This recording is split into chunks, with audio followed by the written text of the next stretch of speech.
Chapter 263. When she heard that, a suffocating chill flashed across Candace's eyes. However, she tried her best to explain in a gentle tone, "Silly child. Of course, you are my son. When I found out I wasn't human, that was the first thought that popped up in my mind." Fong Bujue said, "Now that I think about it, the words on the back of the picture, Arthur and Andrew, my children, my love. Whether it was me or Arthur who saw it, it was the same, isn't it?" Fong Bujue looked at Candace's only eye and said darkly, "Actually, you're not only after his power, you're after mine as well. Arthur and I aren't human, and we're not your children. The only difference is I'm more innocent and easier to control." He scoffed. "You really are a scary woman. I can't help but be impressed by your shrewdness." Many fragments flashed before Fong Bujue's eyes. Every clue on the information network in his mind became clearer and clearer, and it was leading him to the core of the truth. Fong Bujue stood up and said, "Arthur said my silly little brother to me twice. The first time was when we were very young, about 10 years old. At the time, he obviously realized he was different. He knew he was adopted, and I still treated him like a real brother. I trusted, admired, and respected him. That's why he said those words. That's his acknowledgement of me as a brother and kinship." He paused for a moment before continuing. "And just now, Arthur said the same thing for the second time.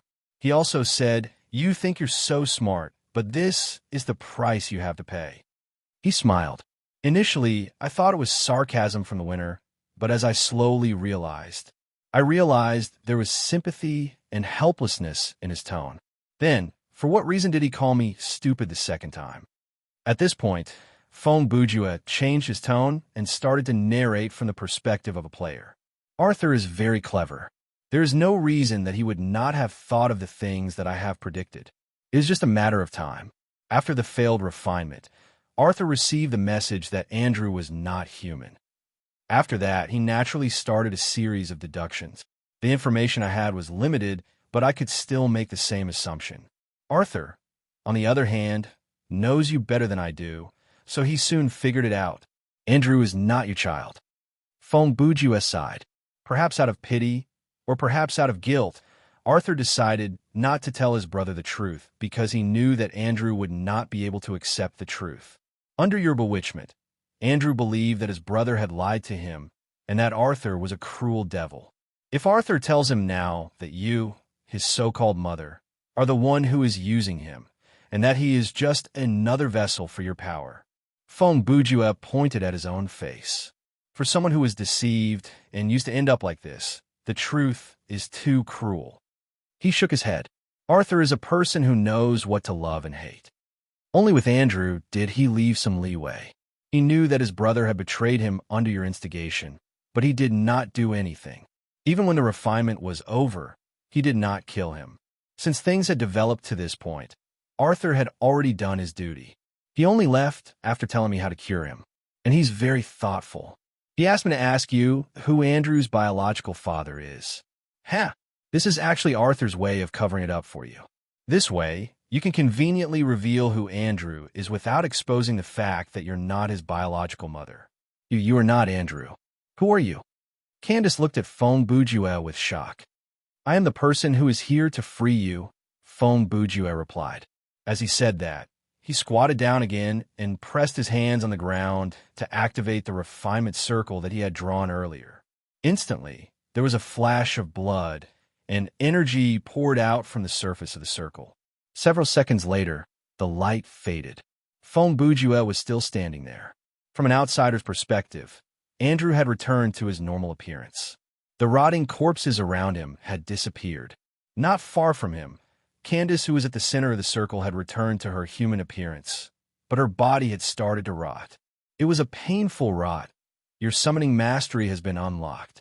There's a new mission in the login space. What's going on? What's going on? Candace screamed crazily as she rolled on the ground in pain. I have to say, Arthur is a naive guy. At that moment, Fong Bujue's expression was more like that of a cold-blooded demon. He left just like that, as if he had taken all the sin with him. But what about after that? Andrew healed himself and helped you return to your human body. Will you live peacefully as a mother and son in the future? After all that, will you let go of the child who has always treated you as his mother? Fong Bujue took several steps back to maintain a certain distance from Candace, who was struggling in pain. I don't think that's possible. If you still have a conscience, you would have given up on that idea when the two children were very young. If that was the case, Arthur wouldn't have harmed you when he was young. He would have accepted you as his mother, just like how he accepted Andrew. The fact that he did, that means that you've never given up and the thread is close. After more than 10 years, even if you raised 2 dogs, even if the original intention of raising them was to eat meat, even if the owner was not a woman, you should have given up by now. What do you understand? They're monsters. They deserve to die. My husband, my children, they were all killed by monsters like them. Candace used the last of her energy to scream. What's wrong with me making these 2 little monsters pay for what they've done? She laughed wickedly. You want me to let them go? Ha ha! Every day, every minute. When I smiled at them, when I hugged them, when I coaxed them to sleep, I wanted to skin them alive. These monsters owe it to me. Is it wrong for me to demand repayment from them? So that's how it is. Due to your personal hatred, you took out your anger on their entire race and then captured 2 innocent children to complete a self-deceiving revenge. Fong Bujue concluded. Ignoring your ridiculous logic, perhaps objectively speaking, what you did was not wrong. From the perspective of humans, the 2 brothers are indeed a threat to this world. However, if you look at it from the perspective of a human being, at that moment, Candace was at the brink of death. The decay had spread to her organs. Her eyes bulged out as she watched Fong Bujue take out something from his pocket. It was a small wooden comb, and on the comb was carved the word A. At that time, the family formed by 3 people who were not related by blood. The laughter, the tears, the happiness, was it all fake? When you wrote that sentence on the back of the picture, did you really not miss that period of time at all? He paused for a moment before continuing. Do monsters have no humanity and emotions? From my perspective, humans can be crueler than monsters. It's this twisted world that created a real monster like you. Fong Bujue picked up the comb and placed it before his eyes. This is just a normal piece of wood. It's the bond between brothers that saved Andrew from his pain. He lowered his eyes to look at Candace. But in this world, what can save you? The hidden mission has been completed. You'll be teleported automatically after watching the ending. In an empty field, there was a large, dark house. A figure walked out from the front door. He had blonde hair, and his body was covered in dirt. His eyes were filled with emptiness and confusion. At that moment, the clouds in the sky dispersed. Andrew saw a small figure standing not far away from him on the path before the door. Brother. Andrew called out the man's name out of instinct, but he did not know what else to say. Because I was worried, I decided to take a look around before I left. Arthur still appeared calm. What happened? I killed her. I kill mother. When Andrew said that, 2 streams of tears leaked out from his eyes. He used his sleeve to wipe his face. She's not my biological mother. Okay, I know. Arthur interrupted him. He studied his brother up and down. You've recovered? Yes, Andrew replied. But I still don't know what kind of monster I am. Monster. Arthur repeated and then scoffed. Humph. Since you've recovered, it doesn't matter what you are anymore. Then he snapped his fingers. At that moment, the fire soared into the sky. The house behind Andrew was like a lit matchstick. It burned into a giant fireball. It's all over. Arthur sighed and said, what you need to do is to keep the good things in your memory and burn everything else. He looked at the sky. It doesn't matter if you're a demon or a monster. The sun will rise tomorrow. If you're a monster, then live as a monster. There's nothing to be ashamed of. He paused. Now, I no longer have any reason to become a human and live a peaceful life. I want to leave this small place and explore the outside world. Do you want to come with me? Brother. Andrew hesitated for a few seconds, then he laughed. Ha! Monster brothers whose hands are stained with blood, stirring up trouble on the Suddy continent together? Sounds good, doesn't it? Arthur laughed. That's right. Big brother. Andrew revealed a rare look of determination. Under the moon, the wind blew.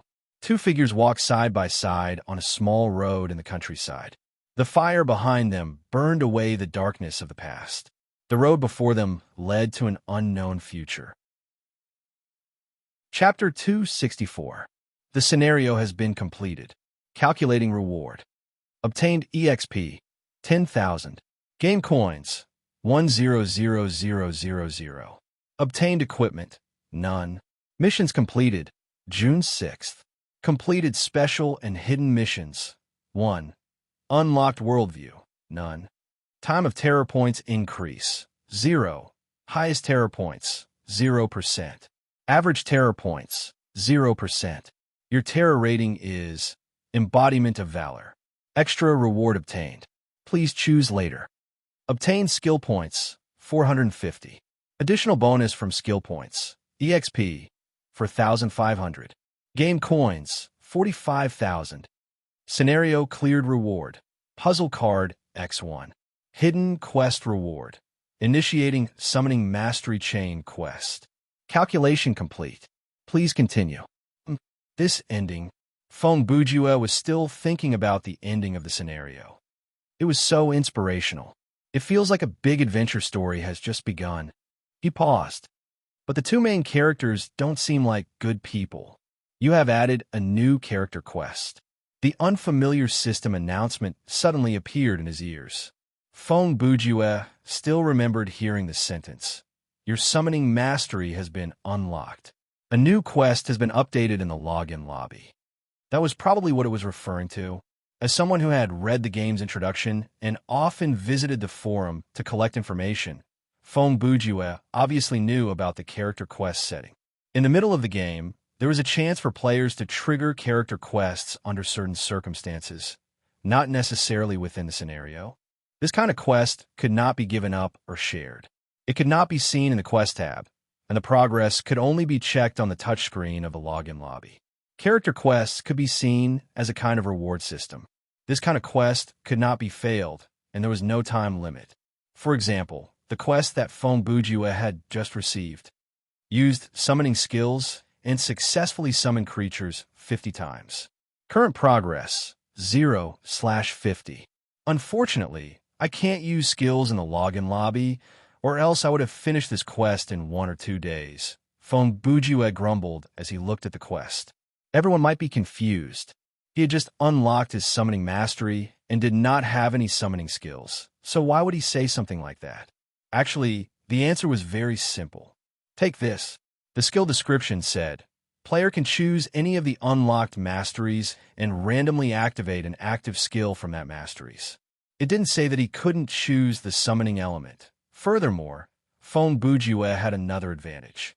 Anyone who had learned summoning skills would know that many summoning skills required certain conditions. Setting aside stamina points, mana points, or life points, many summoning skills would require some very nonsensical things. Take this as an example. Name, summoning, sailor, skill card attribute, active, permanent skill type, summoning effect, summon a strong sailor to fight for you, 60-minute cooldown, 10-minute duration, maximum of 1 sailor at one time. Consumption, 10% stamina points, 20% spiritual energy points, a can of spinach, learning requirement. Summoning F. Remark. This is a sailor with a strange appearance. He has his own philosophy of life. He's stubborn and childish, but he has a sense of justice and dares to step forward. He's the kind of guy who would use the simplest and most violent way to save a damsel in distress. He's the most trustworthy partner in a fight. There were 2 points that needed to be mentioned in this example. First was the concept of maximum number of summons at one time. Even though there was only one summon that had a longer cooldown than the duration of the summon, this was Thriller Paradise. Among the countless skills and items, there were items that could reduce the cooldown. As long as they were used together, it was possible to achieve multiple summons. Therefore, the skill description stated that there could be multiple summons at one time. Of course, if there were 2 different players summoning the same type of summon, then 2 could exist at the same time. Secondly, the second point to mention was the consumption of a can of spinach. This was not something that could be produced by the players themselves. If they did not buy it or find it, then the players would never be able to activate the skill. The skill to summon Sailor was not that bad because the can of spinach was available in the system shop. There were many materials needed for the summoning skill that could not be bought, so the players had to find them themselves. Things like rusty nails, empty mineral water bottles, socks with holes in them, the hands of a clock, tissues that had been used to blow their noses, moldy bread, and so on, all kinds of things, big and small, were possible. This setting was a pain in the ass, and it had attracted quite a number of complaints. Of course, complaints were just complaints. Many people were happy with the pain. As they complained, they happily collected the consumables. This could only mean one thing. Even though this setting was filled with malice, it was also very interesting. Of course, there were many summons that did not require the consumption of specific items. They only required the consumption of the 3 values that the player had.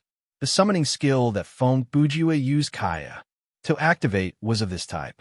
This was because he did not have any specific consumables and Kaya could not activate a skill that was beyond his ability, unless he randomly activated a summoning skill that required the consumption of excellent quality equipment, the consumption of life points recovery potion, the consumption of game coins, or the consumption of skill points. Well, he was unlucky. I've sacrificed 6 puzzle cards to unlock the summoning mastery, and at the same time, I've unlocked the chain quest. I need to train harder. In the future, when I enter a scenario, as long as the conditions are right, I should just activate a summoning skill. Fong Bujua mumbled to himself as he opened the door that led to the storage room. Even though I have no idea what will be summoned, according to the game manual, the summons can be dispelled at any time, so it should be fine. He walked to the first glass tube and chose the additional 40% EXP reward. It added 108,000 EXP in one go. You've reached level 28. Maximum stamina points has increased to 28002800, the system said. This 40% EXP is getting more and more addictive. He sighed as he walked to the second glass tube. This time, the puzzle card that Fong Bujua drew was Puzzle Card, Leather Jacket. As usual, he took out the other 3 cards from a storage box and selected the combination option. The result was still unable to find a logical combination. He placed all the cards back in a box and returned to the elevator. I had an early dinner today. It's only 7 p.m. in real life, so it's too early to switch to sleep mode. There are only a few hours left. His eyes wandered between the few modes. How about I try the Killing Games mixed battle mode? Chapter 265. At dusk on an empty beach, a figure appeared out of nowhere. It was a man with black hair wearing a black suit. He looked very young, but he radiated a mature presence. He was very handsome, and when necessary, he could be very charming, but at that moment, he merely had a lazy expression on his face. He yawned and rubbed his messy hair out of boredom. Vincent seemed to be waiting for something. He looked at the sky, and his eyes soon stopped at the sky in the northwest corner. Over there was a cloud. It was a lonely cloud, and it looked so special and bright in the sunset. Time passed, and the sun sank into the west. The cloud slowly expanded to the east and west, forming a long and narrow trail in the sky. It looked like an inverted shoal in the sky. As night fell, the wind slowly died down. The calm surface of the sea turned dark purple until a dark red new moon climbed into the sky, and it added another layer of blurry redness to the sea. "You're too early." Simon's voice suddenly came from behind Vincent. Vincent did not turn around, and he was not surprised. Time is the thing that we do not lack the most. Waiting is also a kind of relaxation. Teachers' words are always so philosophical, a childish voice said. A somewhat childish voice was heard. The speaker looked to be a teenager of 16 or 17 years old. He was also wearing a black suit and trousers. His appearance could be described as delicate and handsome. Even women would be jealous of his exquisite facial features. He's just spacing out while looking at the sky, but he still wants to act like he's a scholar. Woody's salacious laughter appeared at that moment. Ho ho! There was another burst of laughter. A short and fat man who looked like a penguin appeared near the 4 of them. Vincent, Woody, Simon, Sid. Mr. Yu's eyes scanned the faces of the four. It is my honor to see the four of you together again. Cough, cough. If you're not really honored, don't say something like that. A sickly young man floated on the surface of the sea like a shadow and told Mr. Yu. Beside him, there were two other shadows. They were also floating on the surface of the sea. Death didn't come again? Simon cast his cold gaze on the three figures. Pestilence replied. As you know, he has absolute confidence in the person he's betting on. That's why he doesn't pay any attention. He covered his mouth and coughed twice. After all, he chose Sky swallowing Phantom Dawn. What you mean is that we have to spend more effort on the cards in our hands. A woman beside Pestilence interrupted. Isn't the fact that you let Feng Bujue get his hands on a sorcery weapon proof enough? You seem to be very dissatisfied, Lord Disaster. Woody smiled sinisterly. I've already dealt with this matter. Simon cut them off to prevent them from getting into a fight.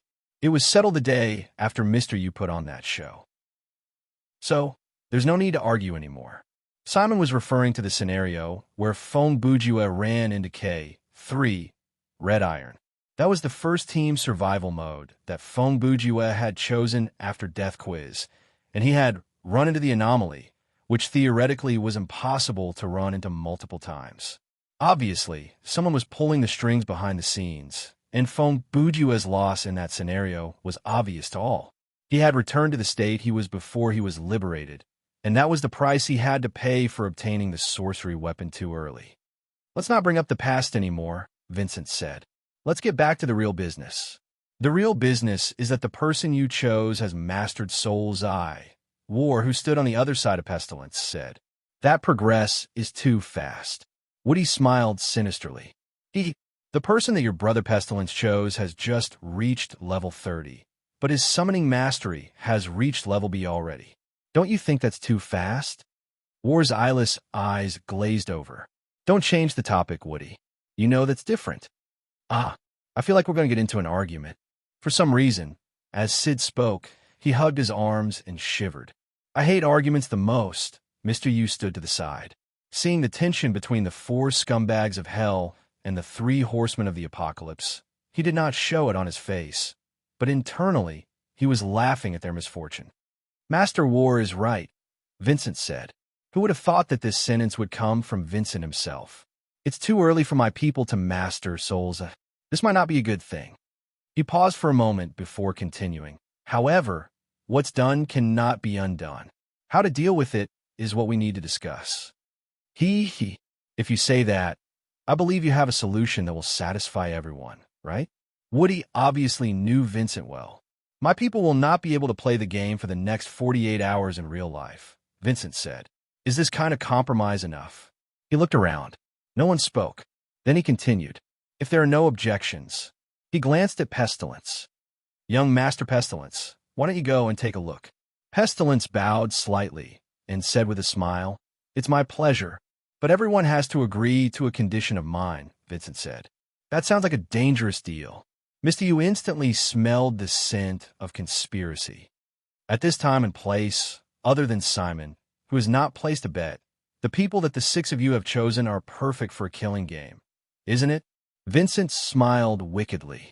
My request is very simple. Let them fight. Humph. So, that's the condition. War was the first to scoff. That is exactly what I want. After all, my chess piece will not lose. I am more than happy to oblige, Tragedy added. Since Sir has said so, Sid normally would not object to Vincent's suggestion. Pestilence shared a look with Mr. Yu, and he shrugged. Since no one is against it, that sounds interesting. Woody chuckled darkly. But is that really a good idea? He turned to look at Vincent. A battle between experts, a battle that surpasses the limit. Perhaps it will make them stronger. But for you, that will not do you any good. The lenses of his glasses were still white, so no one knew what his expression was like at the moment. What exactly do you want to see from this battle? Vincent did not answer Woody. Instead, he faced Simon and said leisurely, Mr. Referee, what do you think? Chapter 266. Since he had not used any consumables in the previous scenario, Feng Bujue did not go to the market to restock, but entered the queue directly. Feng Bujue, level 28. Please select the game mode that you wish to join. You have selected Killing Game, Indiscriminate Free-for-All. Please confirm. Confirmed. The team size has been randomized. 6 people. After that, Feng Bujue experienced the longest wait since he started the game. He waited for more than 3 minutes, but the next announcement still did not appear. No way. Feng Bujue said, since it's a mixed combat, why don't we just randomly pull in 6 people of similar levels? Why wait so long? What he did not expect was this was just the beginning. After a long wait of 25 minutes, Feng Bujue still did not get into the scenario, and he could not interrupt the queue or do anything else. What's going on? Is the server stuck? Just as he was about to force himself to go offline, matching complete. Coordinating neural connections. Generating scenario. This announcement appeared just in time. Downloading. Please wait a moment. Make your opponents tremble in fear. Let them experience true terror. Feng Bujue was startled when he heard that. Even though I've heard this line several times already, but what is this familiar voice and highly recognizable sinister laugh about? Loading complete. You are currently playing the Killing Game. This mode provides a scenario introduction, and there is a chance to trigger hidden side quests and special world building. Reward for winning the scenario. Randomly draw a usable perfect equipment. The scenario introduction will be played soon. The game will start immediately after that. When Feng Bujue saw the reward, he was shocked. He thought to himself, is there such a thing? Winning gives me a 100% chance of getting a perfect equipment, and it's a usable one? This is crazy. The amazing thing had only just begun. This time, he did not enter the passive viewing mode of watching CG at all. The subtitles of the plot summary directly appeared on the touchscreen.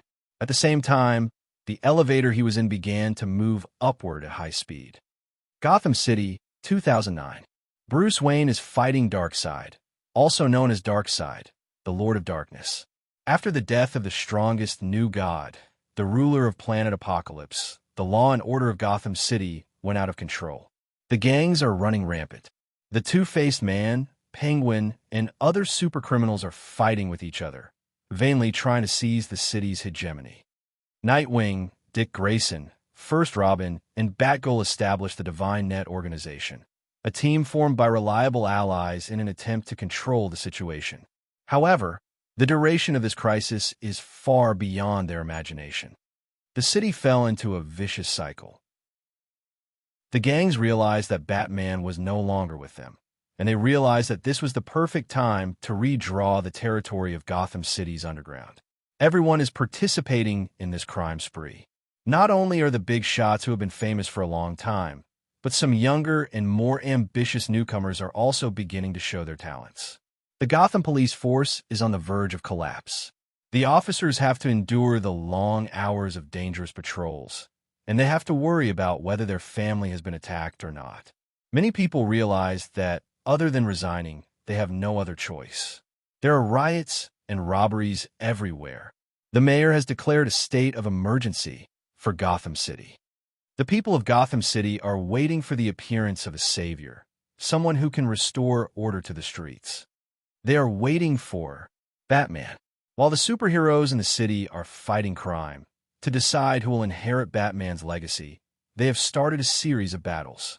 The subtitles and voices of the plot introduction ended there, and the elevator also stopped at this moment. Feng Bujue remembered the few rules about Killing Game, especially the most crucial one. The core of Killing Game is the battle between players. In this mode, the horror element of the scenario itself will be weakened, and there will be the possibility of a different worldview or mission. The size of the map will be based on the number of players and their ability. Therefore, Feng Bujue knew very well that it was normal for this kind of worldview to appear. Main mission triggered. Become the only surviving player in the scenario. After this announcement, the elevator door opened, announcing the official start of the scenario. Ta-ta-ta! Once the door opened, Feng Bujue heard the sound of machine guns, and his first reaction was to grab his head and roll away. That can't be. I've just entered the map. And I'm already ambushed?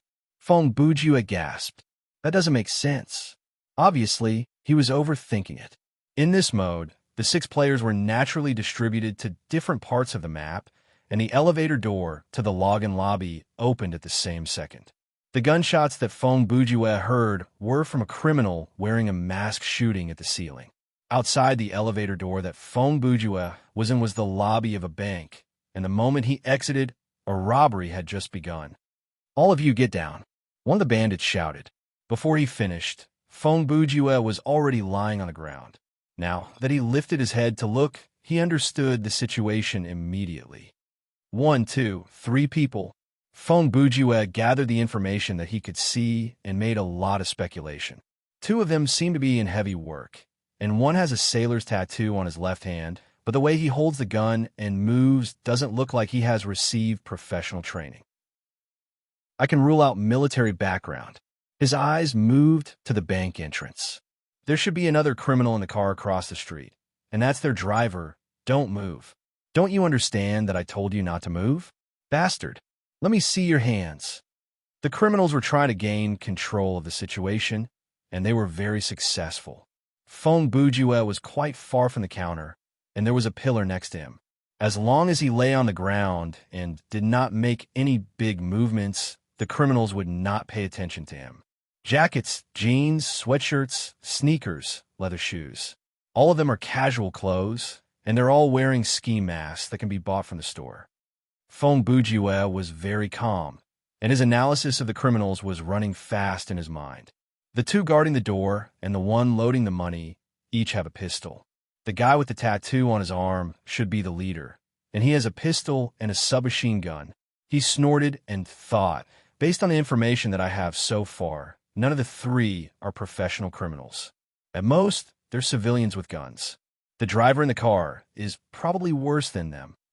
Hey, what are you doing? The criminal with the submachine gun suddenly roared at his partner, who was loading the money. Do you think I'm blind? Take out the money that you hid in your jacket pocket, and don't do anything stupid, understand? You idiot. We can rule out the possibility of a family gang. After Feng Bujue saw this, he had basically completed his observation of the criminals. Humph. These 3 thieves didn't have a detailed plan at all. Judging from the way the guy at the door looked around, he had no idea which direction the police car would come from. And the one loading the money hadn't figured out how much money to load. As for the leader, 1, he didn't know where the cameras were, and 2, he didn't know how long it would take for the security alarm to call the police. If his partner across the street heard the siren and ran away, he definitely didn't have a backup plan. Feng Bujue soon stopped looking at these people. He hugged his head with both of his hands and buried his face between his arms. He lay there obediently. I'd better mind my own business. The more amateurish a criminal is, the easier it is for them to do something unpredictable. If I resist, who knows what will happen to these people? If the 3 of them enter a state of hysteria, the situation will spiral out of control. About 5 minutes later, Feng Bujue raised his head again. Should I remind them that it's time to retreat? He suddenly thought of something. It's not that I'm looking down on you, but the 3 of you didn't estimate the time it would take for the police to arrive, and the amount of money you loaded was all based on your greed. This will definitely drag things out for a long time. When the police car arrives and you hear the siren, you'll definitely panic and speak nonsense. It's very likely that the retreat will fail, and it'll turn into a situation of hostage-taking. The asterisk imminent. The police are here. Run. Sure enough, at that moment, the robber standing at the door heard the siren and shouted. The robber who had loaded the money quickly zipped up the 2 backpacks filled with cash, and the leader took one. The 2 of them each dragged a backpack and rushed to the door. At that moment, the 2 backpacks were filled to the brim, but it was this process that caused the robbers to miss the best opportunity to escape. Hey, the asterisk imminent. The robber at the door roared twice at the other side of the street. He turned around and saw his 2 partners. He pointed at the street. That B asterisk star has escaped. F asterisk CK. The asterisk imminent. The other 2 robbers cursed as well. Actually, even if their partner had not escaped, The three of them did not have time to cross the street. The street outside the bank was soon filled with police cars. A group of police officers opened their doors and rushed out. Their guns were aimed at the bank door. An officer holding a megaphone yelled into the bank, "Listen to the people inside. This is the Gotham Police. You've been surrounded. Put down your weapons and surrender. Retreat. UB asterisk starts. We have hostages." The leading robber hid behind a wall next to the door. He turned his head to yell at the people outside. Then he lowered his voice and told his partner, "What are you standing there for? Go see if there's any other way out." Seeing the three's reaction and the development of the situation, Fong Bujue sighed helplessly and lowered his head again. Sigh. A bunch of idiots. Chapter 267.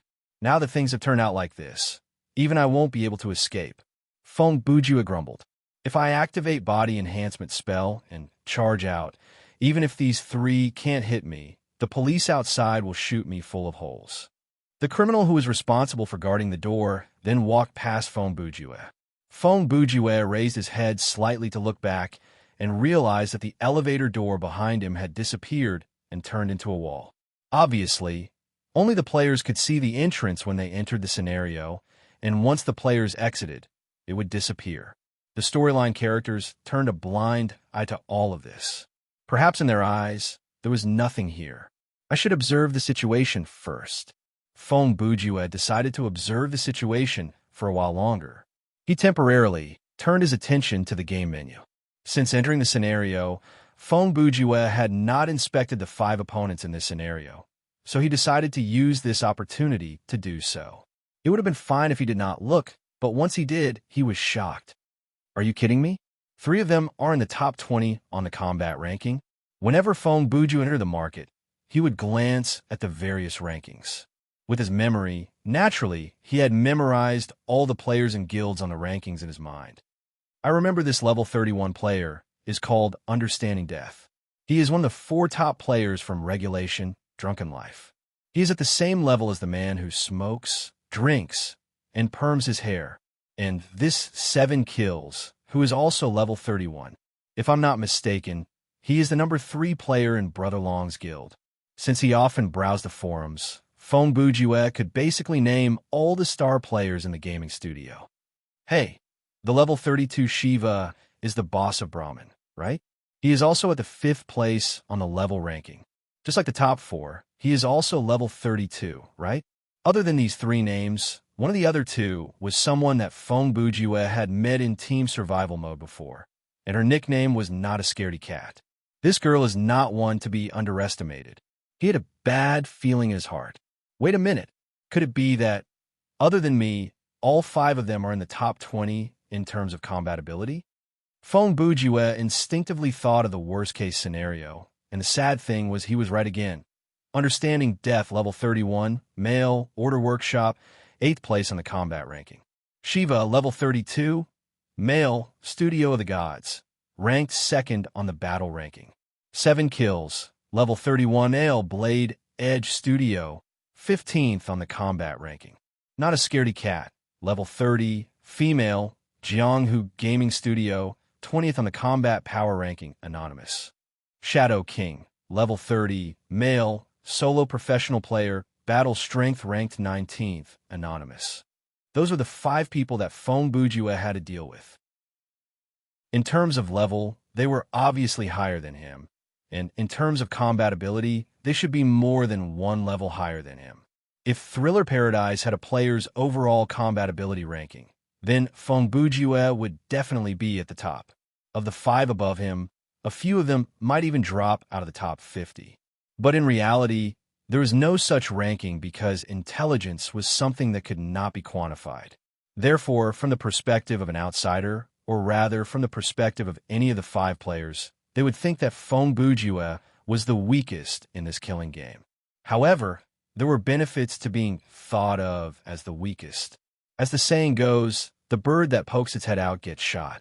In this kind of free-for-all mode, everyone's focus would naturally be on Shiva, who is the strongest player on the surface. They would be wary of Understanding Death and 7 kills. Not a Scaredy Cat and Shadow King were anonymous on the combat power ranking. The three big characters probably had not heard of them, and they did not know each other, so they would be looked down on. With regards to Feng Bujue, when people glanced at the game menu and saw the names of the other opponents, they would think Feng Bujue, level 28, alive. The series of reactions in their minds would be, I don't know him, he's the weakest, and he's probably the weakest. Under such circumstances, the weakest Feng Bujue would be easily overlooked or even ignored. The others would not spend too much effort to guard against or assassinate him, and that was an advantage.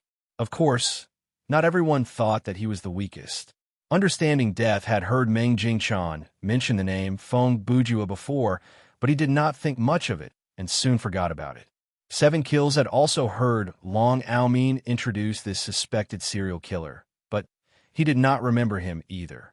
Shiva and Shadow King had no recollection of Brother Ju's IGN. Only Not a Scaredy Cat recognized him, and her memory of him was still fresh. At least from her perspective, Feng Bujue was not easy to deal with. Asshole, who told you to hide? Get out here. The criminal who went to look for an exit soon returned to the lobby, and he even dragged someone with him. The person should be an employee of the bank. He was wearing the bank's uniform, and he was sweating profusely and looking scared. What's going on? The criminal with the machine gun looked out of the bank suspiciously as he asked. He's hiding in the toilet, talking to the police on his phone. The criminal with the gun replied. The criminal with the money cut in to ask, have you found another way out? There are bars outside all the windows, and the window in the toilet is too small. Furthermore, there are police on the streets behind us. Damn it, the criminal with the money cursed. Give me his phone, the criminal with the machine gun said. His partner had already snatched the phone away from him and threw it back to him when he heard what he said. He caught the phone and looked at the screen.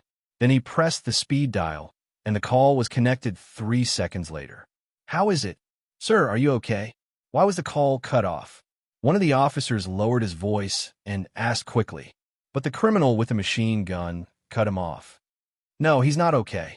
Something very serious. He made a hand gesture to signal for his partner to bring the man over. The criminal with the gun understood and stepped forward to kick the man. The bank employee had no choice but to submit under the gun. He shuffled toward the bank entrance. Listen up, King Cop. Listen to my conditions. Now that the criminal with the machine gun had the phone, he didn't have to risk sticking his head out to shout. He hid behind the wall and said to the officer on the other end of the phone, prepare a helicopter and a pilot for me. Have your men withdraw 3 blocks away. Before he finished, he put down the machine gun, pulled out the pistol at his waist, and pulled the trigger. The bank employee fell to the ground, and blood sprayed all over the wall. This scene happened right in front of the bank entrance. It was fully displayed to the police, citizens, and reporters on the street. The criminal with the machine gun raised his voice and said to the phone and the hostages in the bank lobby, from now on, until I see the helicopter, I'll kill a hostage every 10 minutes. Anyone who tries anything funny will end up like him. With that, he hung up. Oh God! The criminal with the money bag had one hand on his forehead. Looking at the body on the ground, his breathing became hurried. Phew! Oh God! Oh God! You killed him, this. He suddenly couldn't help it.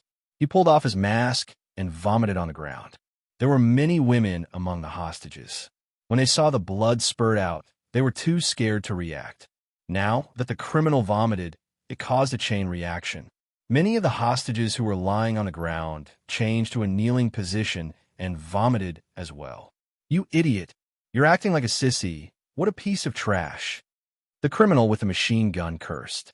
He then raised the machine gun and shouted at the hostages, Hey! Hey! Hey! Who told you to get up? Get down on the ground. Put your hands on your head. Listen up. I'm the police's negotiation expert. I'm not armed. Can you let me in to talk to you? A middle-aged man came to the bank entrance. He was holding a loudspeaker and was not wearing his police uniform. Tot-a-tot. The response was a spray of bullets from the machine gun. However, the bullets were aimed at the ground. The shooter only stuck the gun out and didn't aim. The negotiator had no choice but to run back. 8 more minutes, and I'll kill another hostage. That was the gangster's response. After the criminal with the money bag vomited, he seemed to feel better. After he caught his breath, he said, maybe we should listen to what he has to say. Shut up. Shut your *king mouth. The criminal with the machine gun shouted. I'm in charge here. The helicopter won't come. An unfamiliar voice said. Since the hostages in the lobby were too scared to make a sound, Fong Bujue's words were clearly heard by everyone present. Who is it? The criminal with the machine gun asked. Which star is talking? It's him. The criminal with the gun was closest to Fong Bujue, so he heard it clearly. It's the kid in the purple suit. You, guard the door for me for a while. The criminal with the machine gun said to the criminal with the money bag. Hearing that, the latter walked toward the door with his body hunched. After the two took turns, the criminal with the machine gun walked directly to Fong Bujue. Get up, you *starred. He grabbed Fong Bujue's hair and pulled him up from a lying position to a kneeling position. What did you say? Say it again. Fong Bujue lifted his head to look at the man, but his expression was calm and collected. I said, the helicopter that you want will not come. Even if it takes 80 minutes, it will not come, much less 8 minutes. *starred. The criminal fiercely pressed the machine gun against Fong Bujue's forehead. You think you're smart? Speak. Who are you? Are you also a police officer? Or are you playing with me? You want to be a hero? I am just a small character.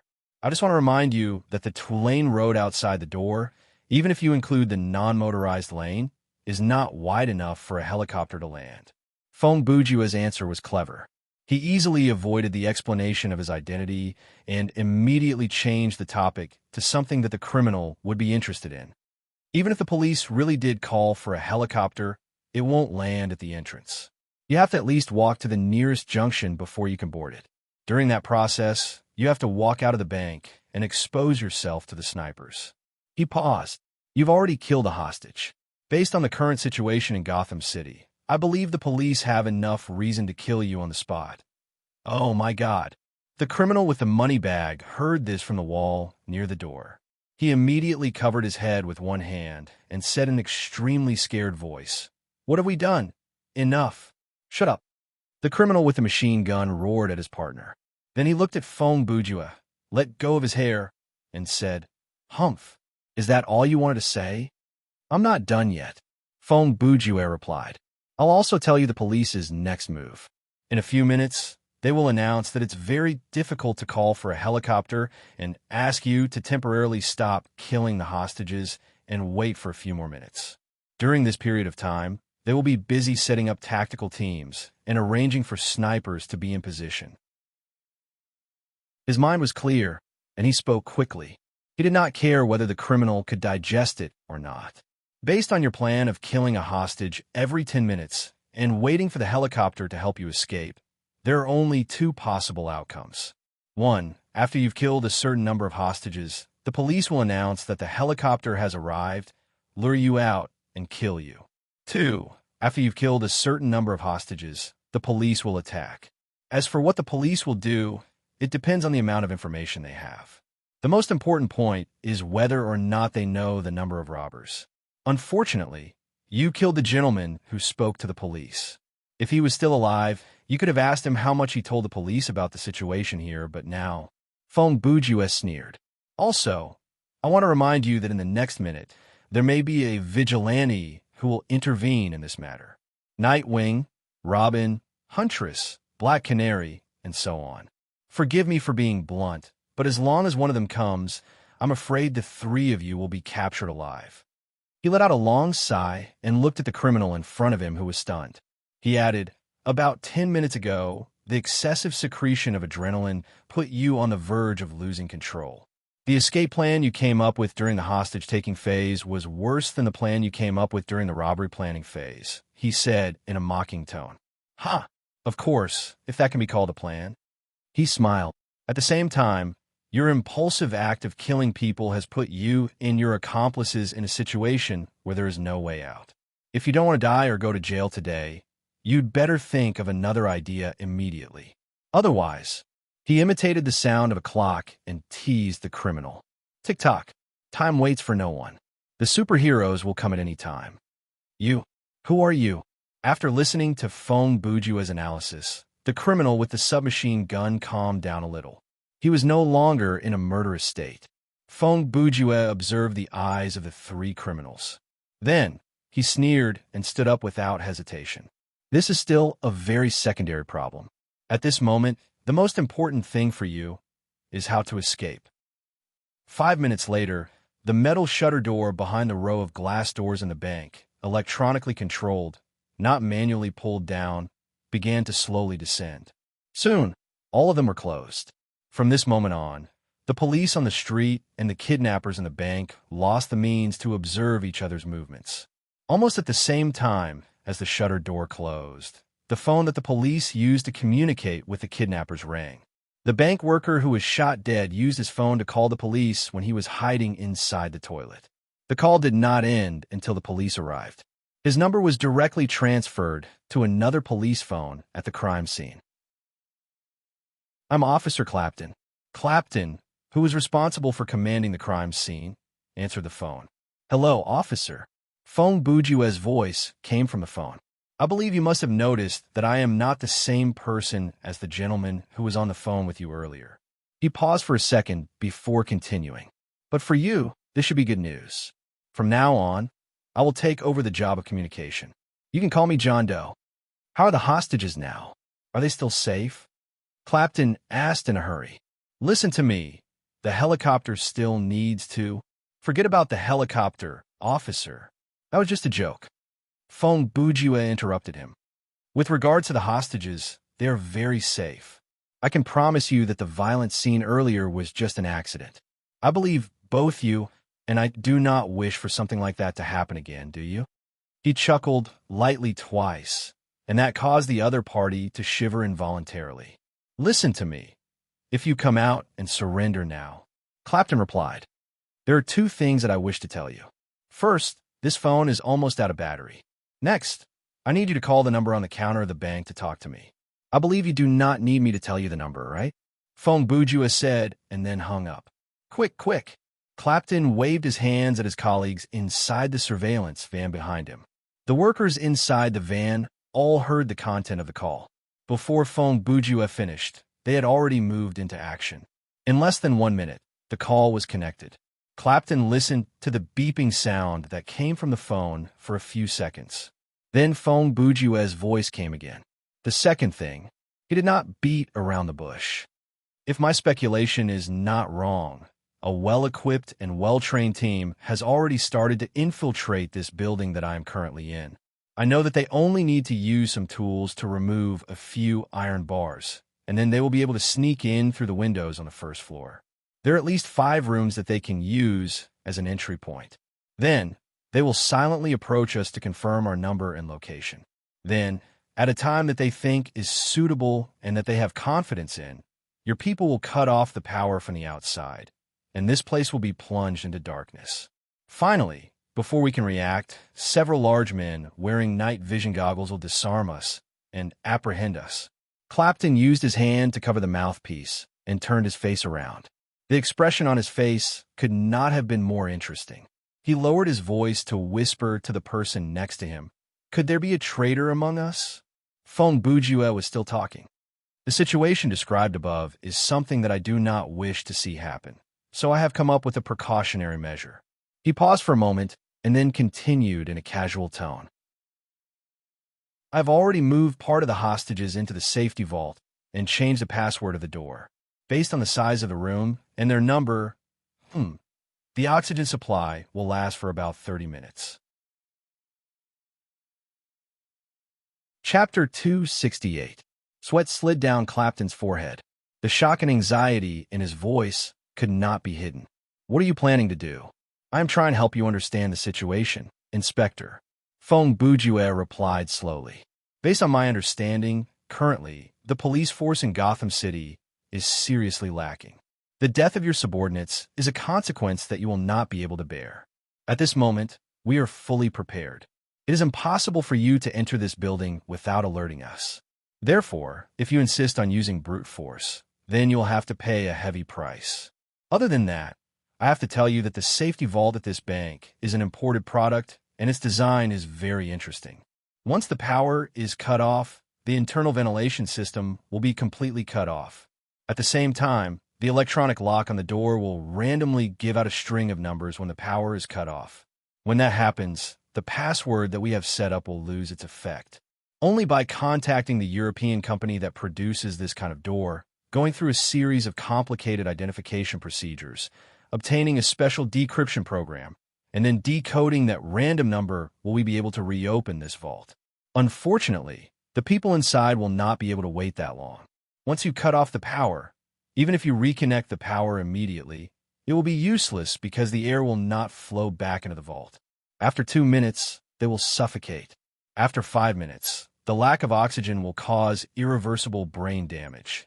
And after 10 minutes, you will have to consider how to explain their cause of death to the media and their families. Of course, you can pray for a situation like your people or a superhero to be powerful enough to force their way into this place and take us down without cutting off the power, even though we are on guard. Even though I personally have my doubts about that. Even if that really happens, I have to tell you with regret that the situation will not change. The life and death of the hostages are still in our hands. In 30 minutes, I'm sorry, it's 25 minutes. It is impossible to force open this vault with external force. Without the password that we provide, you will only be able to watch the hostages suffocate before your eyes. Okay. Clapton turned his head around and yelled at the people next to him, have the tactical team stop their operation and wait for further orders. He sighed and then turned to speak into the phone. All right, you heard everything, right? Are you satisfied now? Yes, I heard you very clearly. Fong Bujua smiled. That is a very wise choice, Inspector Clapton. He paused for a second and continued. Then, please call me again in 10 minutes. I'll tell you our request then. With that, he hung up. The bank lobby was still very bright. Although the row of glass doors at the entrance was blocked by rolling curtains, the lights on the ceiling were still on during the day, so it didn't affect anything. Fong Bujua was standing next to the counter. After he finished his conversation with Clapton, he put down the phone. The gunman had been pointing his gun at Fong Bujua the whole time. Of course, he wouldn't easily trust this strange stranger in front of him. If Fong Bujua said anything like a secret signal over the phone, he would be shot dead immediately. The other two criminals were a little further away, one on each side of the lobby. They held guns and monitored the dozens of hostages who had been gathered at the center of the lobby. I was right, wasn't I? We only need to come up with some random bullsh *T, and they'll be able to stop their assault. Fong Bujua shrugged and said in a relaxed tone, Fine, you've managed to buy us 10 minutes of safety, but so what? You still haven't told me how we are going to escape from this situation. The gunman asked. By then, his tone had softened, and he was no longer as vicious as before. In a situation where the hostages are in a stalemate with the police, the most important and most basic task for the kidnappers is to count the number of hostages that they have. Fong Bujua replied. Without waiting for the man to reply, he continued. Based on my observation, the three of you have not done that yet. Thankfully, I've already counted for you. Other than the three of you and me, there are still 29 people here. He reached out his hand and used his palm to gesture. Do you mind moving the barrel of your gun away from my face? The criminal stared into Fong Bujua's eyes for a few seconds. His eyes seemed to be demonstrating, and then he slowly moved the barrel of his gun away. Fong Bujua walked slowly to the bank manager, a bald, middle-aged man with glasses, and poked him in the back with his finger. You're the manager here? Why, yes. The manager's answer was a little shaky. A few seconds ago, he was lying on the ground with his hands on his head, not daring to even breathe. When he heard Fong Bujua's footsteps approaching, he was already nervous. When Fong Bujua's finger touched him, he was even more frightened. Don't be nervous, buddy. Fong Bujua patted him on the shoulder. I just want to ask, where are the cash bags and the plastic locks used to seal them? Oh, there. Go through the door behind the counter. There are a lot in the warehouse. The manager thought as he replied. Give me the key and the door card, Fong Bujua said again. The bald manager was startled for 2 seconds before he nodded and did as he was told. When Brother Jew was telling the story to Inspector Clapton on the other end of the phone, he had observed everyone in the lobby, Based on the details and characteristics of these people, he had managed to come up with a lot of information. Therefore, he knew very well who the bank manager was, and he also knew that the key and the door card to enter and exit the employees' area were inside this man's pocket. "What are you planning to do?" the criminal with the money bag asked. "Of course, to better control the situation," Feng Bujue answered. "Do you mind if I trouble you to go and take those things out?" he said as he handed the key and the door card to the criminal with the money bag. "Since when is it your place to order me around?" The criminal with the money bag grumbled with annoyance. The criminal with the machine gun cut him off. "That's enough. Just do as he says. Even if he has to go and take them, you have to follow him, don't you think?" Since his boss had spoken, the criminal with the money bag could not do anything about it. He glared at Feng Bujue, accepted the key, and leaped over the counter to head to the storage room. After the criminal left, the criminal with the machine gun opened his mouth again and uttered 2 words. "Now what?" Feng Bujue smiled. Suddenly, a golden glow appeared in his hand, and a shiny poker card flew at the criminal who was only several meters away from him. At this distance, the accuracy of death poker would not be wrong. With a flash, the target's throat was sliced open. Even at the moment of his death, the criminal with the machine gun could not understand how this unarmed man before him, who had not even made any throwing motion, could suddenly pull out a lethal weapon from his grasp. When the criminal with the gun saw this, his reaction was not slow. He raised his gun and fired. Bang, bang, bang, the gunshots rang out. However, Feng Bujue did not evade or evade. He stood where he was. He didn't activate the card's shield effect. Instead, he raised his arms to protect his face. The development of the situation was just as Feng Bujue expected. The criminal's marksmanship was terrible. In his panic, he emptied all the bullets in his gun, but only 2 of them hit. The 2 bullets were blocked by the sound barrier of echo armor. Even though they left a bloody hole in Feng Bujue's abdomen and thigh, the wounds were not serious. He only lost 24% of his life points. Feng Bujue counted the number of gunshots in his mind. When the criminal had emptied the magazine, he put down his arm calmly and took out his machine gun, Miss Moxie's bad temper. He ignored the criminal who had used up all his bullets and aimed at the door that the criminal with the money bag had entered. He listened to the sound of the criminal's footsteps coming back and made a prediction. The moment the criminal's head appeared, he pulled the trigger. "What's going on?" The sentence was interrupted by the sound of gunshots. The criminal with the money bag was shot in the face the moment he stepped out of the door. He died on the spot. "Put the gun down." Feng Bujue had already killed 2 people in a row, but his expression was as calm as ever. His words were obviously directed at the remaining criminal with the gun. "Stop dreaming. You be **starred. The criminal with the gun roared back. At that moment, he had already hidden behind the wall on the west side of the lobby. There was a cubicle where an ATM machine was placed. The ATM machine was embedded in the wall, and the front of it was a space similar to a phone booth. It was 1 meter square and was surrounded by bulletproof glass with pictures on 3 sides. The glass door could be latched from the inside. He had no idea where Feng Bujue had gotten the weapon from, and he had no idea what had killed his boss. He only knew that the person before him, who killed without blinking, would not care about the life or death of the hostages. Therefore, the gun in his hand was his last bargaining chip.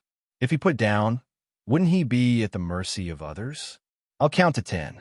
If you don't come out and surrender, you won't have the chance," Feng Bujue shouted at him. The hands of the criminal with the gun were trembling, which affected the efficiency of reloading. He was afraid that the other party would immediately rush over. Now that Feng Bujue had told him to count to 10, he felt a little more at ease. He felt that he had earned some time. 1, 2, 3, 4. Feng Bujue counted every second, and the timing was very precise. During the 7 seconds when he counted to 7, he did the following: put away the submachine gun, took out the endless grenade magazine from his backpack, took out a Mark II grenade, generated item, from the grenade magazine, put away the endless grenade magazine, pulled the fuse of the grenade, raised one arm, and aimed at the cubicle that had no ceiling 6 or 7 meters away. 8. When Feng Bujue counted to this number, He threw the grenade. The criminal with the gun had already reloaded. He gasped for breath and muttered to himself, "Calm down, I can do it. That guy is already injured.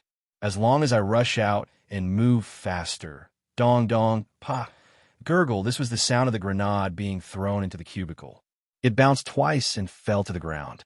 The criminal with the gun looked at the grenade that had its fuse pulled out by his feet. After his brain short-circuited for a second, he uttered the last sentence that he would ever say in his life. There were so many things that he wanted to say, but they could be summed up in 4 letters. F***CK bang. There was a loud explosion. Even through the closed steel door, the sound of the explosion was hard to hide. What was going on inside? First, there was the gunshot, and now something has exploded. Is this a terrorist attack? Clapton could not wait any longer. There were still 4 minutes until the promised time, but he still picked up the phone and made a gesture at his colleagues in the surveillance van. Do. The hostages are fine. Phone Bourgeois picked up the phone and said directly, "But the time is not up yet. Officer, I hate people who have no concept of time. For that, you'll have to wait for another 10 minutes, and we will start counting again from now on." He did not give the other party any chance to say anything. "If you call earlier, even if it's earlier by several minutes, I will kill a few more hostages." After he said that, he hung up roughly. Inside the bank lobby, the hostages still had not gotten up from the ground. This was because after Phone Bourgeois killed the 3 robbers, he had seized the 2 guns that belonged to the robber with a machine gun and continued the kidnapping. Ladies and gentlemen. As Phone Bourgeois spoke, he dragged his limping leg and walked to the back of the counter. He picked up the gun that the robber had used to carry the money. "From now on, I'm in charge of this place. As long as you cooperate with me, no one will be hurt. If everything goes smoothly, in a few hours, you will be sitting at the dining table, enjoying dinner with your family. If we're lucky, all the married men here will be able to reunite with their long-lost sex lives tonight." His tone was as if he was joking with a group of close friends, without any hint of intimidation. "But if anyone refuses to cooperate with me, or even tries to obstruct me," he pushed a wheeled office chair to the outside of the counter, sat on it, and held the gun. "I will shoot at all living things in sight until I run out of ammunition." He paused for a few seconds, glanced at the expressions on the hostages' faces, and said, "Do you understand?" The hostages never expected that after the death of the 3 stupid robbers, there would be an anti-human lunatic. No one dared to meet his gaze, and no one dared to answer the question directly. Some of the hostages were already crying and praying to God for their blessings. "Okay, now, the lady in the beige coat, yes, you." Phone Bourgeois said, "Can you please raise your head?" It was a blonde woman in her 30s, with an ordinary figure and appearance. The makeup on her face was smudged from crying, and there was some vomit on the front of her clothes. After she heard the words, she raised her head and looked at Phone Bourgeois. Her face was full of fear as she replied, Please don't hurt me. Don't worry, ma'am. I don't want to hurt anyone." Phone Bourgeois said, "I noticed that on the ground to your left, there is a brown handbag. I think that belongs to you?" The woman turned her head and glanced at the bag, then replied, Yes. You can take whatever you want. Just don't hurt me." "I want to ask, ma'am, did you bring a makeup bag today?" "What?" She was instinctively stunned, but she was afraid that if she answered too slowly, it would anger Phone Bourgeois, so she immediately answered, "Yes, I did." "Do you have tweezers for eyebrows in your makeup bag?" Yes. "Then please go over now, open that bag, find your makeup bag, take the tweezers out, and give them to me." Phone Bourgeois paused for a moment and added, "Don't worry, no one is rushing you. I don't want you to mess things up because of panic." The woman quickly got the tweezers and handed them to Phone Bourgeois with trepidation. Phone Bourgeois took the things and said with a smile, "Thank you. Please go back to your original position and let me see your hand." After she went back to her original position, Phone Bourgeois turned his head to the bald manager and said, "Mr. Manager, please come over." The bank manager looked around, but no one responded. It seemed that he was being pointed at, so he had to stand up and walk over. 30 cash bags, 60 plastic locks. Please go get them for me." Feng Bujue said and pointed at the dead body of the bandit. The key and door card are on him. I don't think you'll mind if you take them back. He made a gesture and tilted his head. Go ahead. The dead body of the bandit was lying under the door frame behind the counter, so it was convenient to walk over. The bank manager mustered up his courage, picked up the key and door card from the guy whose head was shot into a beehive, and walked to the warehouse. Oh, right, Feng Bujue reminded him loudly. Don't let me wait too long otherwise. You know what will happen. Yes, understood. The bank manager responded and trotted off to retrieve the items. Hey, the gentleman in the suit. Yes, you. Please give me your lighter. Thank you. Feng Bujue said to another hostage. Just from the fingernails on the right hand, he could tell that the man was a smoker. In fact, through observation, he had obtained various information from these 29 people, such as their occupation, marital status, habits, hobbies, and so on. Feng Bujue placed the gun within reach, used the lighter to warm up the tweezers, and pried open the wound to remove the bullets. Without changing his expression, he picked up the shrapnel and some of his own flesh. The hostages who raised their eyes to look at him were shocked. They did not know that the player's sense of pain had been weakened. They all exclaimed internally, "This is a real man." Feng Bujue quickly removed the 2 bullets. Without bandaging the wound, the bleeding effect in his status bar automatically stopped. He glanced at his life points. He still had 68%, so he did not need to rush to recover them. At that moment, the bank manager returned with a pile of cash bags and plastic locks. He placed them on the ground before Feng Bujue and asked, "Is there anything else, sir?" Feng Bujue used his eyes to indicate the location of the other hostages. Use the locks and tie their hands behind their backs. Tie their legs together, and then place the cash bags over their heads. Another 10 minutes passed. This time, it was a full 10 minutes.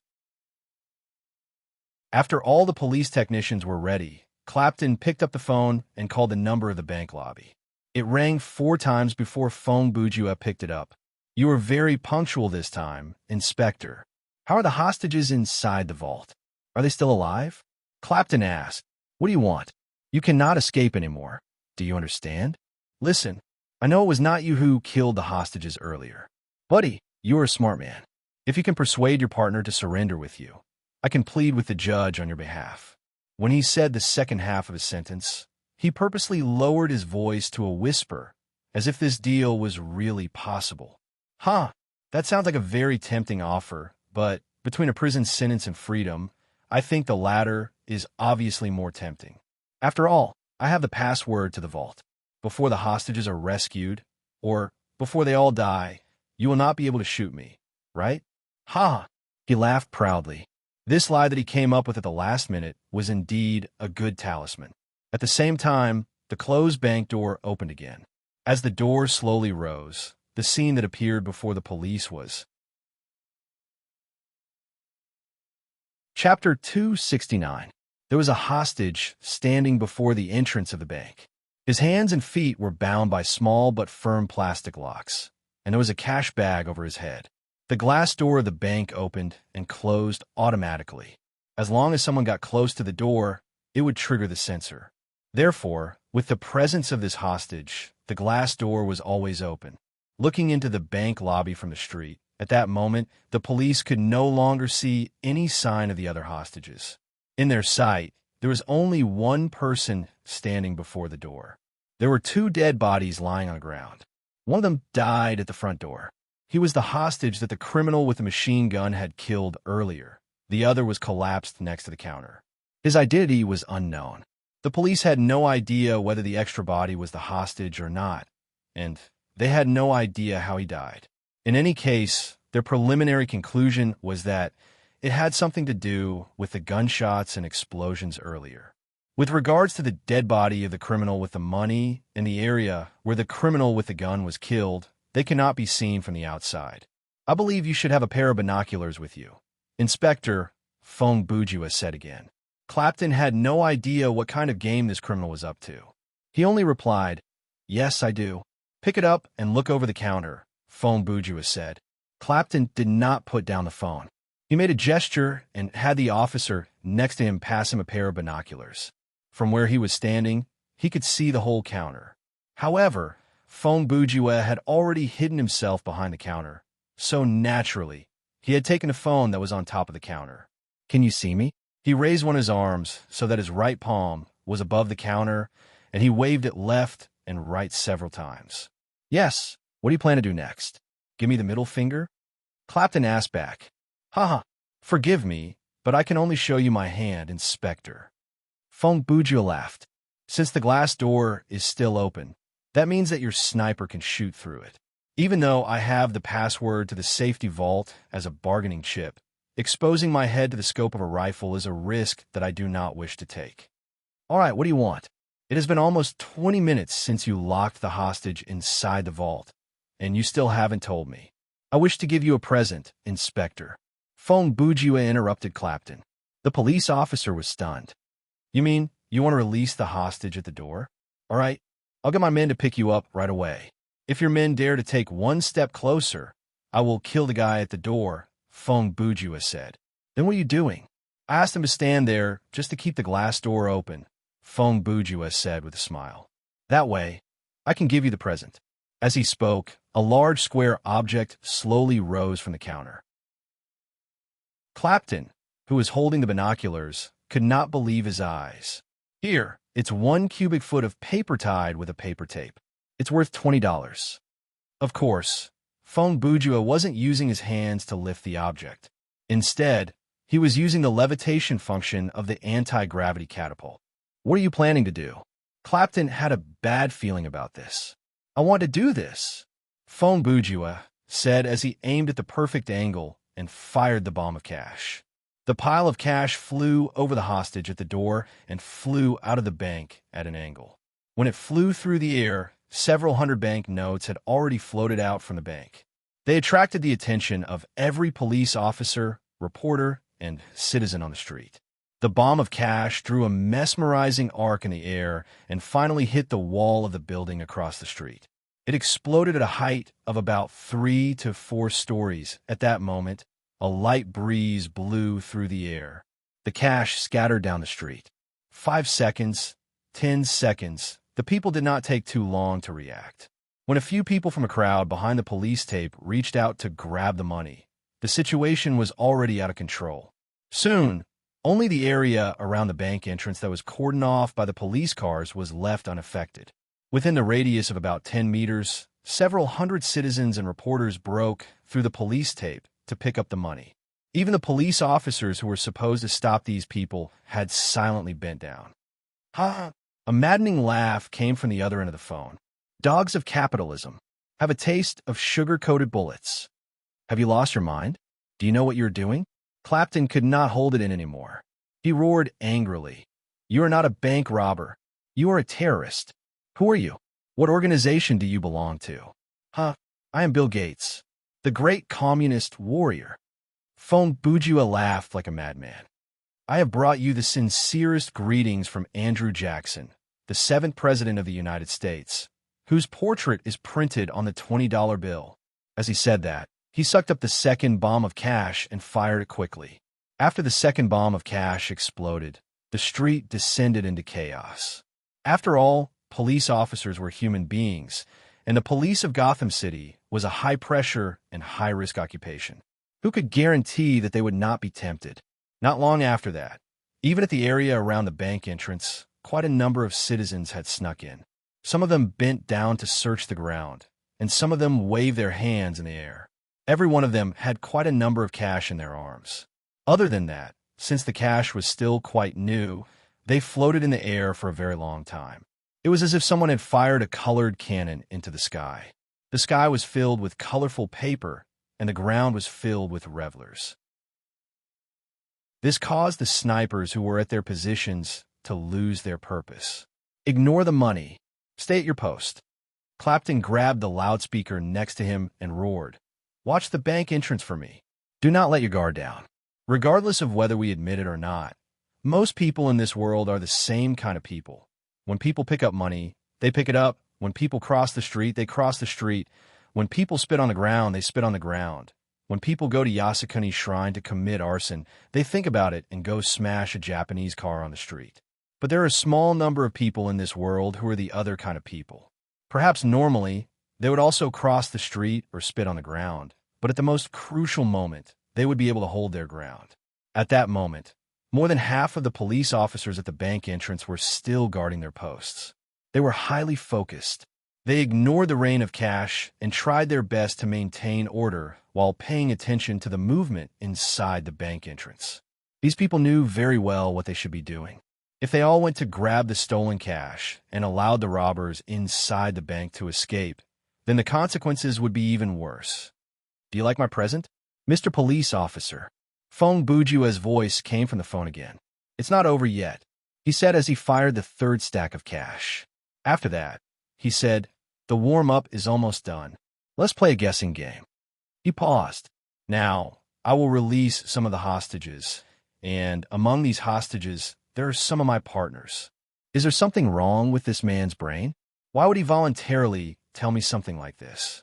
Clapton thought to himself, could it be he is using this opportunity to betray his partners? The situation on the street is very chaotic. The snipers will not fire at the area around the bank entrance, and the police cars will not be able to drive out.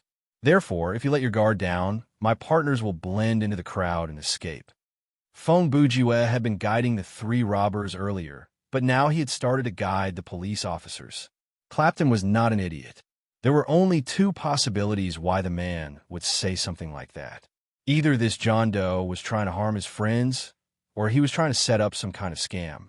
There was no third possibility. If there was one, then he would be digging his own grave. Is the tactical team on the street behind the bank still at their original position? Clapton whispered to the person next to him. Yes, they have been monitoring the place. There has been no strange movement. The iron bars on all the windows are still intact, and there has been no sign of anyone moving inside the rooms, one of the officers replied. Are you sure there are no other exits from this building, like the ventilation pipes or the sewers? Clapton asked again. There is an exit from the ventilation pipes on the roof. The snipers have been keeping an eye on it. So far, no one has managed to climb out from there. Other than that, even if the robbers have managed to climb up to the roof, there is no way down from there. Hearing that, Clapton lifted his head to look. The rooftop of the building before him was about 7 to 8 meters above the ground. If they jumped down, even if they did not die, they would be crippled. The two buildings next to them were about 3 to 4 meters away from this rooftop. Furthermore, there were railings around them. The possibility of the robbers jumping onto the rooftops of the other buildings after running up could be eliminated. Humph! I would like to see how you plan to escape from me. Clapton thought to himself. All right, officer, the hostages are coming out. You'd better be ready, Feng Bujue said on the other end of the phone. After you have identified my partners, you can call me back. Then, he hung up the phone again.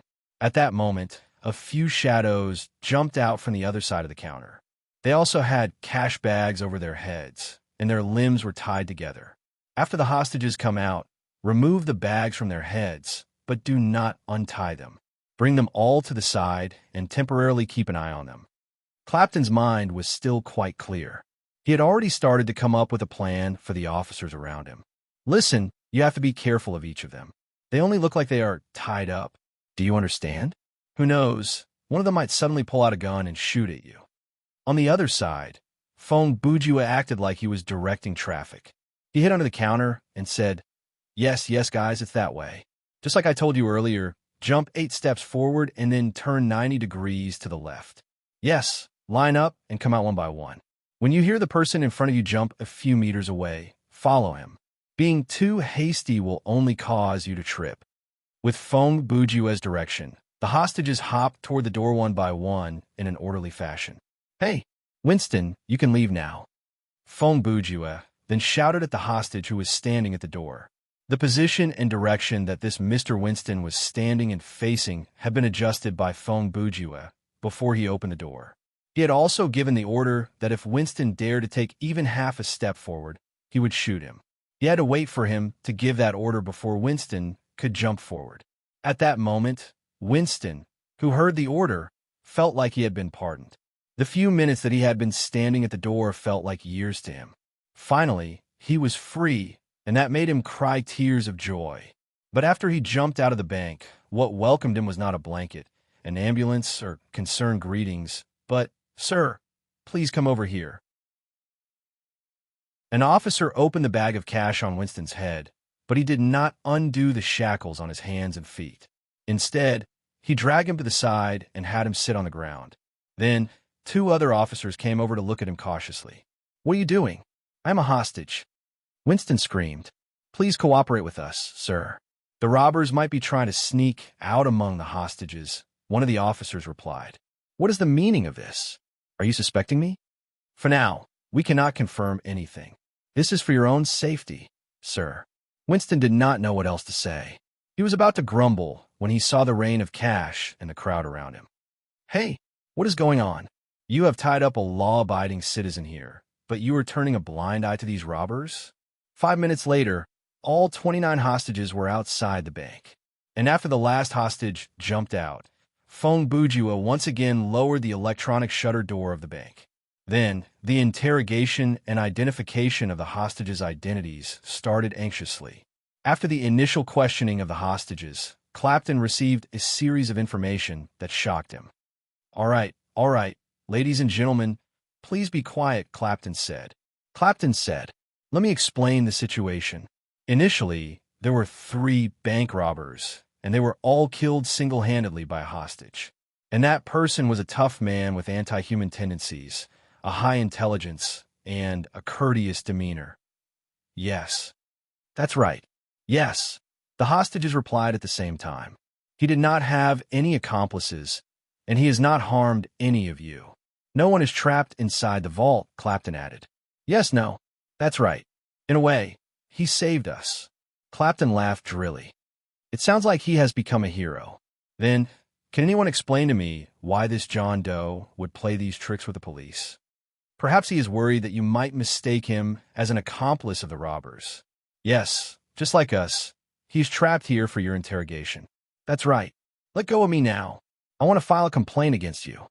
"Fine. I will confirm his physical appearance one last time with you. Asian, short black hair, wearing a purple suit, correct?" Clapton asked. After getting an affirmative answer, he walked to the phone and called the number again. After it rang 5 times, Fong Bujua picked it up. "How can I help you, officer?" "Kid, I do not know who you are and what you are up to," Clapton said. "But you're in big trouble." "Ha, what kind of trouble?" Fong Bujua laughed. "I am all ears. I know you're not one of the robbers, and the fact that you killed those 3 people could be explained as self-defense. In fact, you could even say that you did something righteous, but," Clapton said, "after you killed them, you continued to hold the hostages and use them to threaten and toy with the police. You even tossed a large amount of cash from the bank onto the street. That is no different from a bank robbery." "Then, please tell me, Inspector Clapton," Fong Bujua asked, "am I a hero or a criminal?" His voice suddenly turned very strange. "That answer is very important. Please think about it." Clapton nodded. "Open the door and come out to surrender. We will talk after we return to the station." Clapton did not answer Fong Bujua's question. Instead, he said, "Now that you no longer have any hostages, if you do not come out, we will force our way in through the front door." "Answer my question, officer." Fong Bujua ignored the man's request and replied in a more serious tone. "Of course you are a criminal. Who do you think you are?" Clapton barked. "Quickly open the door and surrender." Fong Bujua groaned. "Is that your answer? Interesting, very interesting." He thought about it for a few seconds and then said, "Okay, I will open the door in a minute." The roller door slowly rose. The scene behind the door looked similar to the last time it was closed. "Raise your hands and come out from behind the counter," Clapton said into the phone. "Huh, I refuse," Fong Bujua replied. Clapton had had enough of the man. He raised his hand and signaled for his subordinates to go in and arrest the hostages. At the same time, he tried to distract Fong Bujua from his position on the phone. "Haven't you had enough fun yet? I do not wish to see another person lose their life today." 4 armed police officers rushed in through the front door. They spread out and surrounded the counter. Clapton held the phone in one hand and a pair of binoculars in the other as he observed the situation. When he saw his subordinates approach the counter, His heart jumped to his throat. He was afraid that Fong Bujue would put up a resistance and start a gunfight. But to his surprise, what happened next was the four officers looked behind the counter with confusion on their faces. One of them reacted faster and immediately said into the walkie-talkie on his shoulder, "Sir, there is no one here." "What?" Clapton asked out of instinct. On the other end of the phone, Fong Bujue laughed. "Ha!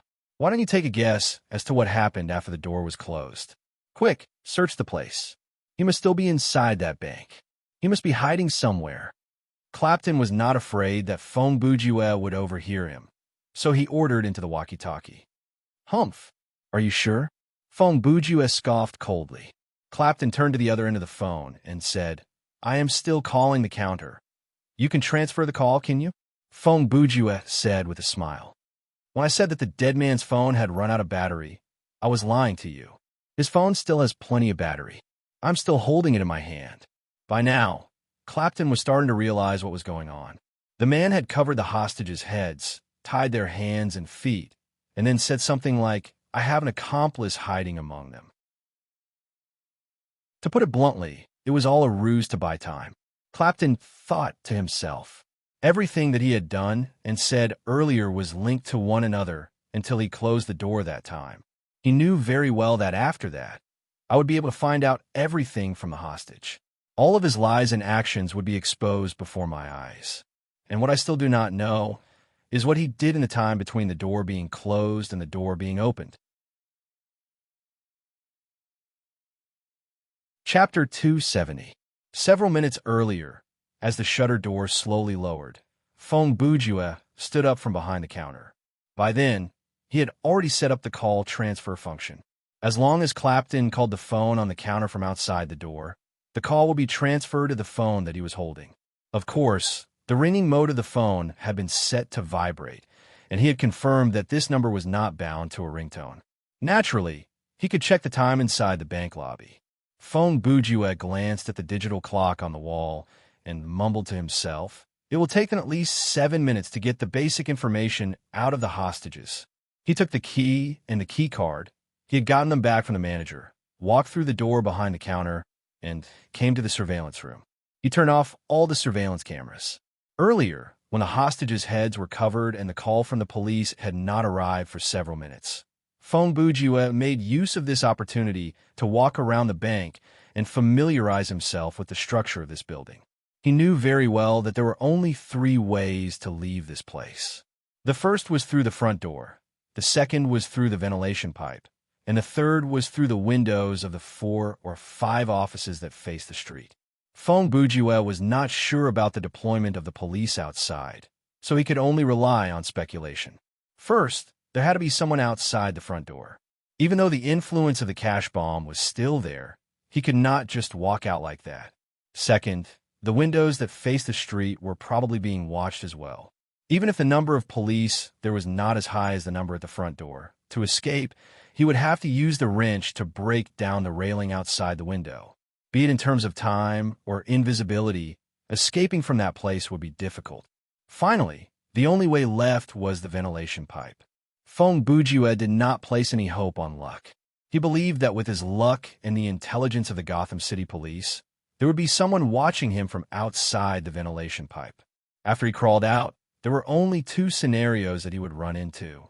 1, he would be captured by the police who had been lying in ambush. 2, he would fall into the line of sight of 1 or more snipers far away. After some questioning, Clapton will know that I am the only one inside the bank, and there are no other hostages. Then, he will either send his men to attack me without warning, or you can talk to me and ask me to surrender. Fong Bujue predicted the development of the situation in his heart. If I force my way in, it'll be easy. As long as I use Death Poker and Body Enhancement spell, I'll be able to deal with the officers who rush in and escape through the window that they came in through. But, when faced with only one person, the probability of him choosing to negotiate with me was obviously higher. He had no reason to let his subordinates take unnecessary risks and further increase the material losses. It wouldn't be too late for him to order an attack if I expressed that I would resist stubbornly after communicating with him. At that time, he can still use the call to stabilize me and create conditions for his subordinates to approach.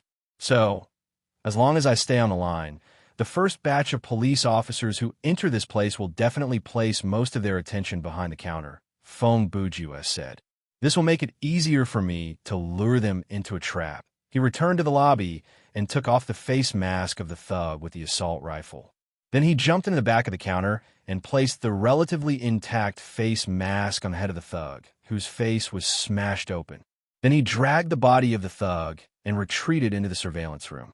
There were two things in the surveillance room that Fong Bujua needed to escape. The first was the entrance to the ventilation pipe. Other than the vault, most of the rooms had this, so it was not surprising. But the second thing was only available at the counter and inside the surveillance room. It was the switch for the metal shutter door on the bank entrance. Fong Bujua placed the dead body on one of the office chairs in the surveillance room and started to set up the trap. He pushed the chair to a corner so that the chair was facing away from the door. Then he took out the second grenade from the endless grenade box. He tied a metal wire, found inside the storage room, to the pull ring and shoved the grenade into the dead body's decayed face. In fact, he could have fixed the explosive somewhere else, but he wanted the metal wire to extend out from the eye sockets of the face mask. It might have been some kind of unique sense of humor. So, the metal wire tied to the pull ring of the grenade started from the face of the dead body. It went all the way down through the torso and between the legs. Finally, it was fixed to the rotating shaft under the chair. This was a good office chair. The backrest was quite high and adjustable. The shaft under the seat was also working normally. It could be turned left and right without too much effort. The wheels on the chassis also didn't show any signs of jamming. Fong Bujua was sure that as long as someone turned or pulled the chair slightly from behind, there would be a few more bodies in this 10 square meter area in 4 seconds. After he was done, he walked to the wall and jumped onto the top of a storage cabinet. The entrance to the ventilation pipe was there. He removed the cover and looked into the pipe. He realized that the pipe was quite spacious. With his size, he could squat down and even turn around. At that moment, the phone on the other side of the counter rang. 2 seconds later, the phone in Fong Bujua's pocket rang. He smiled and said, "Just in time." He jumped back to the ground, removed the Bluetooth on the phone, and pressed the answer button. "How can I help you, Inspector?" As he spoke, he carefully placed the phone into the pocket of the corpse's jacket. Fong Bujua walked to the control panel and exchanged a few words with Clapton. Then he opened the door to the bank. "Raise your hands and come out from behind the counter," Clapton roared on the other end of the phone. I refuse." Fong Bujua had the Bluetooth on, so his movement was not affected. He leaped lightly onto the storage cabinet. His legs went first, and he crawled into the ventilation pipe. "Haven't you had enough fun?" "I do not wish to see another death today," Clapton said. At the same time, a few police officers rushed into the bank. As expected, they surrounded the counter in the lobby. Fong Bujua casually picked up the cover from the top of the storage cabinet and placed it back in place. Then he slowly moved backward and purposely told Clapton about the redirection of the call. Clapton thought about it for about 10 seconds. Suddenly, he turned around and ran toward the group of hostages. He found a bald man among the crowd and yelled anxiously, "Hey, where can I control those metal doors?" The bank manager was startled before he replied, "They are behind the counter in the lobby." "Where's the switch?" Clapton asked again. In the surveillance room," the bank manager replied. "Go in from behind the counter. The door says that this is the staff area. The corridor behind it leads to the storage room, the staff toilet, and before he could finish, Clapton grabbed the walkie-talkie on his shoulder and yelled, "Did you hear that?" "Yes, sir, we are about to go in," one of the police officers replied. He shared a look with the other 3 officers who had rushed in with him, and then they moved closer to the door. When they realized that the door could only be opened with a key and a key card, the officer fired a shot at the door lock and kicked it open. They were very adaptable. One of them stayed behind to guard the lobby, while the other 3 covered each other as they moved forward. No matter what kind of trick you are up to, it has come to an end. Clapton picked up the phone again and told Fong Bujua in a harsh tone, "I know you are inside the surveillance room. I advise you to put down your weapon, put your hands behind your head, and find a place to stand before my people shoot you. Ha! What you want to think is your own business. I can tell you clearly that I am no longer inside that building. Fong Bujua laughed. I believe that if your analytical skills are still good enough, you should be able to realize that during the process of closing the door and opening the door, I have already exited through the ventilation duct. Humph! Is that so? You are such a cunning liar. Then can you explain to me how you managed to escape from a rooftop that does not even have a fire escape staircase? Before that, how did you crawl out from the ventilation duct onto the nose of my snipers? Huh? Clapton scoffed coldly. Fong Bujua managed to get these 2 sentences out of Clapton, and he was secretly delighted. He replied, "Of course, I have my own way. You can ask the hostage how I managed to kill the robber with a machine gun. After that, perhaps you will understand." He laughed and continued. "All right, let's end this boring game, officer. I know that our conversation should be recorded, so please record this. 6 supervillains from another world are about to give Gotham City several big presents. That rain of money is just the beginning." Then, Fong Buju ended the call and used the wrench to crush the Bluetooth. Normally, the distance between the Bluetooth and the phone was less than 10 meters. If there was a gap, it would be less than 10 meters. Therefore, Fong Bujua did not crawl that far. After all, from his position, he would not be affected by the explosion. The 3 officers took some time to reach the surveillance room. Since there were other rooms along the way, they had to quickly confirm the situation behind each door before they could move forward. The door to the surveillance room was not locked. When the officers pushed the door open, their eyes all turned to the same spot. In the corner furthest away from the door, there was an office chair with its back adjusted to a very high position. There was a person sitting on the chair. This person's head was exposed above the back of the chair, and it seemed that this person was wearing a black mask on his head. His hands were placed on the arms of the chair, and they were not moving at all. The 3 of them yelled, "Don't move. Officers, raise your hands. Raise your hands. Turn around. Now, quick, turn around. Let me see your hands." The man did not respond. The 3 officers were very experienced. After a simple exchange of glances, one of them stood at the door and continued to aim his gun at the chair, while the other 2 moved forward from the left and right. The surveillance room was only so big, and the chair was in the corner. They had to turn or pull the chair before they could see the face of the person sitting on it. So, 1 minute after the explosion, Clapton personally led 8 officers to rush into the bank. The remaining people stayed on the street to maintain order and guard their posts. He had 2 of them guard the bank entrance. The 2 of them stood at the 2 corridors that connected to the bank lobby. The remaining 4 officers and himself rushed into the staff area behind the counter.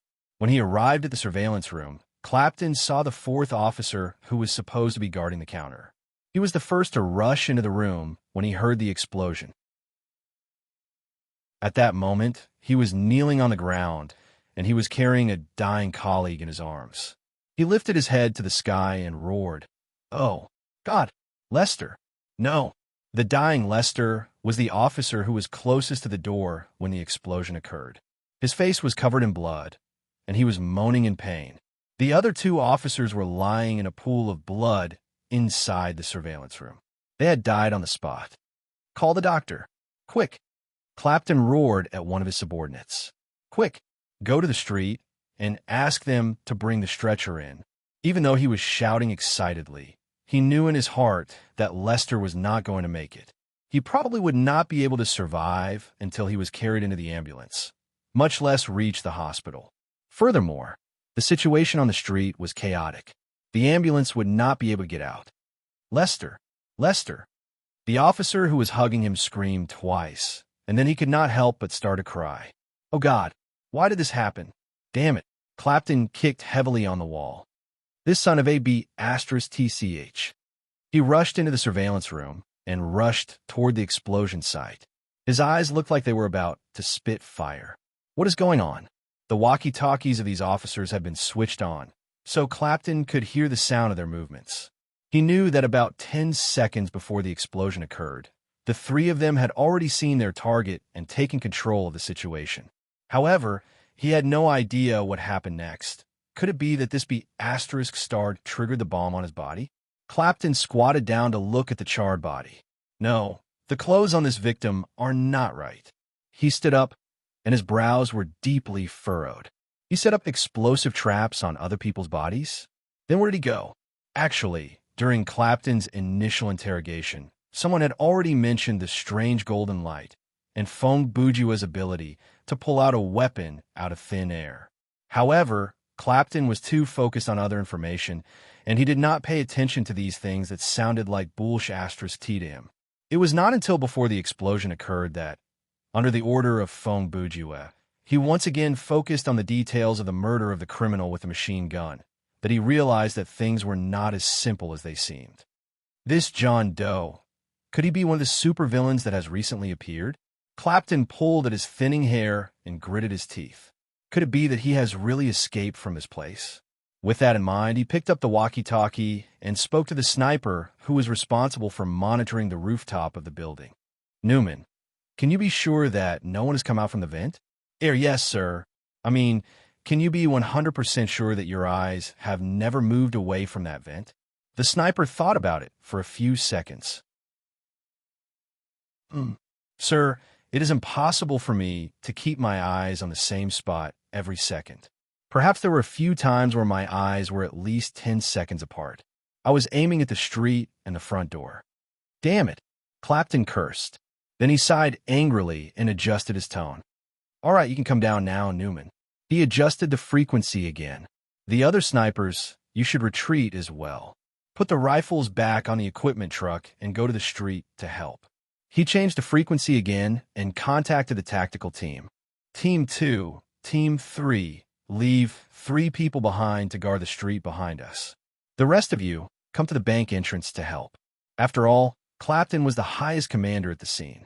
Even though he was more angry and depressed than anyone else, he still had to do his duty and order his subordinates to clean up the mess. Contact the station and have them send a logistics team to collect evidence at the crime scene. The rest of you, follow me and search every room and corner of this place. See if there are any other criminals or hostages. He spoke into the walkie-talkie as he returned to the corridor. At this point, Clapton had basically confirmed that he had run into a supervillain.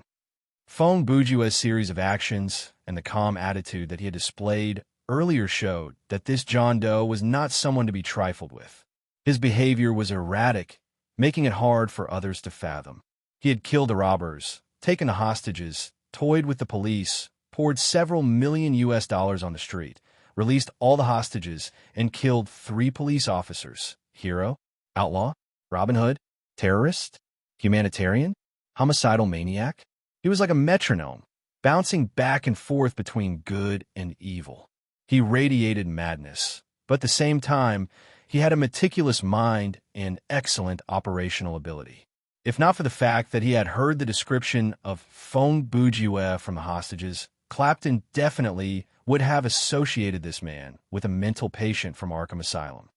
Sir, perhaps he is still hiding inside the ventilation pipe? A young officer in the corridor asked. You're right. Then you should go and investigate, Clapton replied with a smile. Clapton replied with a bitter smile. From how he saw it, Fong Bujua must have escaped already. He would not have thought that the man was actually just several meters away from him. Am I alone? Where should I start? The young officer asked again. Sigh. Listen, rookie. When you have worked in Gotham City for a long time, you will understand that some criminals cannot be dealt with using normal methods, Clapton said in a tone that was akin to a lecture. With a few seconds of relaxation, they will be able to slip away from the sniper's sight and disappear forever.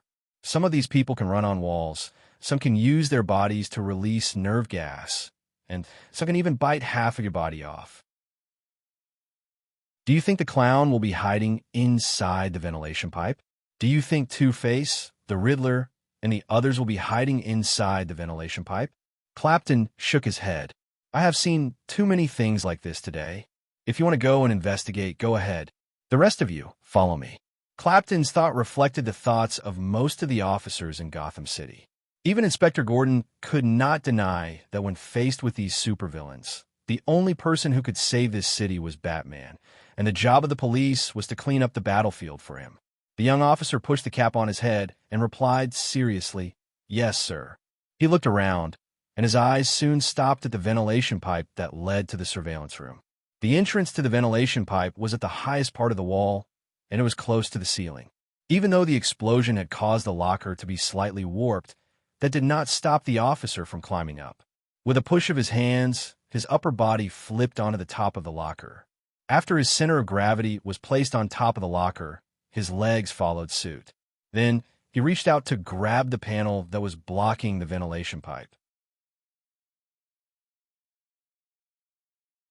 Chapter 271. He opened the door to the ventilation duct, but there was nothing in sight. The lighting inside the duct was poor as well, so he could not see anything further than that.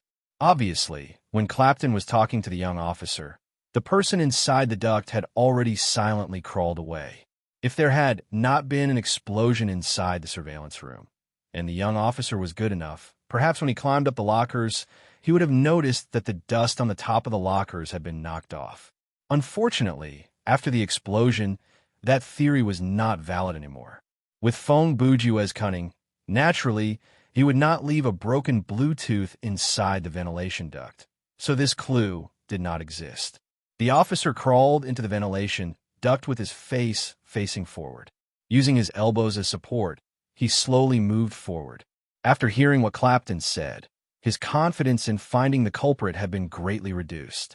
At that moment, he only wanted to confirm his speculation, so he decided to take a detour around the place and observe the ventilation ducts of the various rooms from the inside to see if he could find any clues. By then, Feng Bujue had already found the vertical duct that led to the roof, and he was crawling toward the rooftop. Actually, that was not Feng Bujue's original plan. His original plan was to lie to Clapton and tell him that he had already escaped and hint that he was a superpowered criminal to shake the man's confidence. Then, he would create an explosion to infuriate the man. Then, while these people were still in the heat of the moment, he would summon a creature to create a diversion. Then, he would have the chance to escape. But at this point, things were much simpler. The words that Clapton said into the walkie-talkie were all heard by Feng Bujue, who was inside the ventilation duct. Since there was no one watching over the rooftop, all he needed to do was to crawl out. Feng Bujue soon arrived at the rooftop of the building through the duct. There was only one sniper watching over this place, and the sniper was not there the whole time, so there was no one watching over this place at all. He landed on the ground with a somersault. He bent his back, and without saying a word, he slithered toward the rooftop of the building next to him.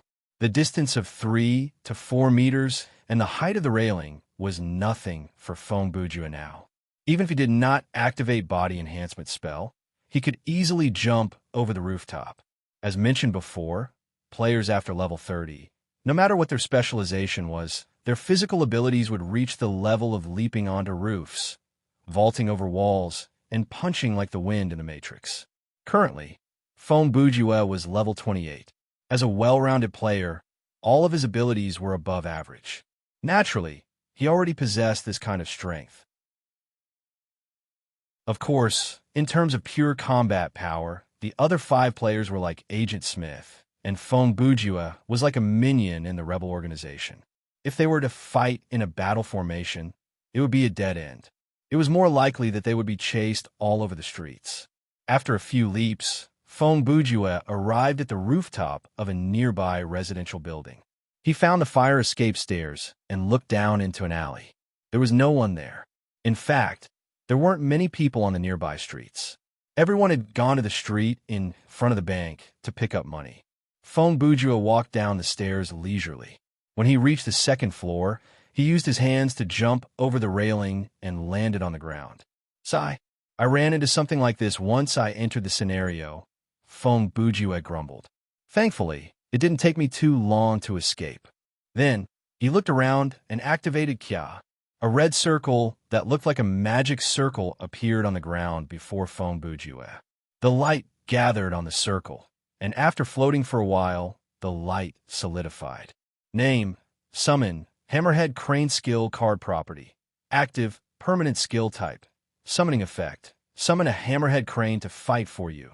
cooldown time of 10 minutes, active time of 5 minutes, maximum of 1 hammerhead crane at one time, consumption, 50 stamina points, 10 sorcery points, learning requirement, summoning F, remark, because its head is too heavy, it is unable to fly. This looks quite interesting. Feng Bujue could not see the skill description, but after the summon appeared, he could see a new life points bar in the game menu. It was also shown as a percentage, and there was an option to disband next to it. Can you understand what I'm saying? Feng Bujue asked the summoned creature. The hammerhead crane did not respond. Go over there. Feng Bujue pointed at the ground on his left. The hammerhead crane walked over. Jump, Feng Bujue ordered again. The hammerhead crane jumped where it was. Stay where you are and jump in 10 seconds. Feng Bujue then ran 10 meters in the opposite direction. He turned back to look. The hammerhead crane stood where it was and did not jump even after 10 seconds. So that's how it is. Feng Bujue mumbled. It can't communicate with me, and it can't accept orders that are too complicated. He walked back to the hammerhead crane and ordered, attack me. The hammerhead crane did not respond. Feng Bujue understood that this was an invalid order, so he said, play dead. No response, stand on one leg. The hammerhead crane followed his order.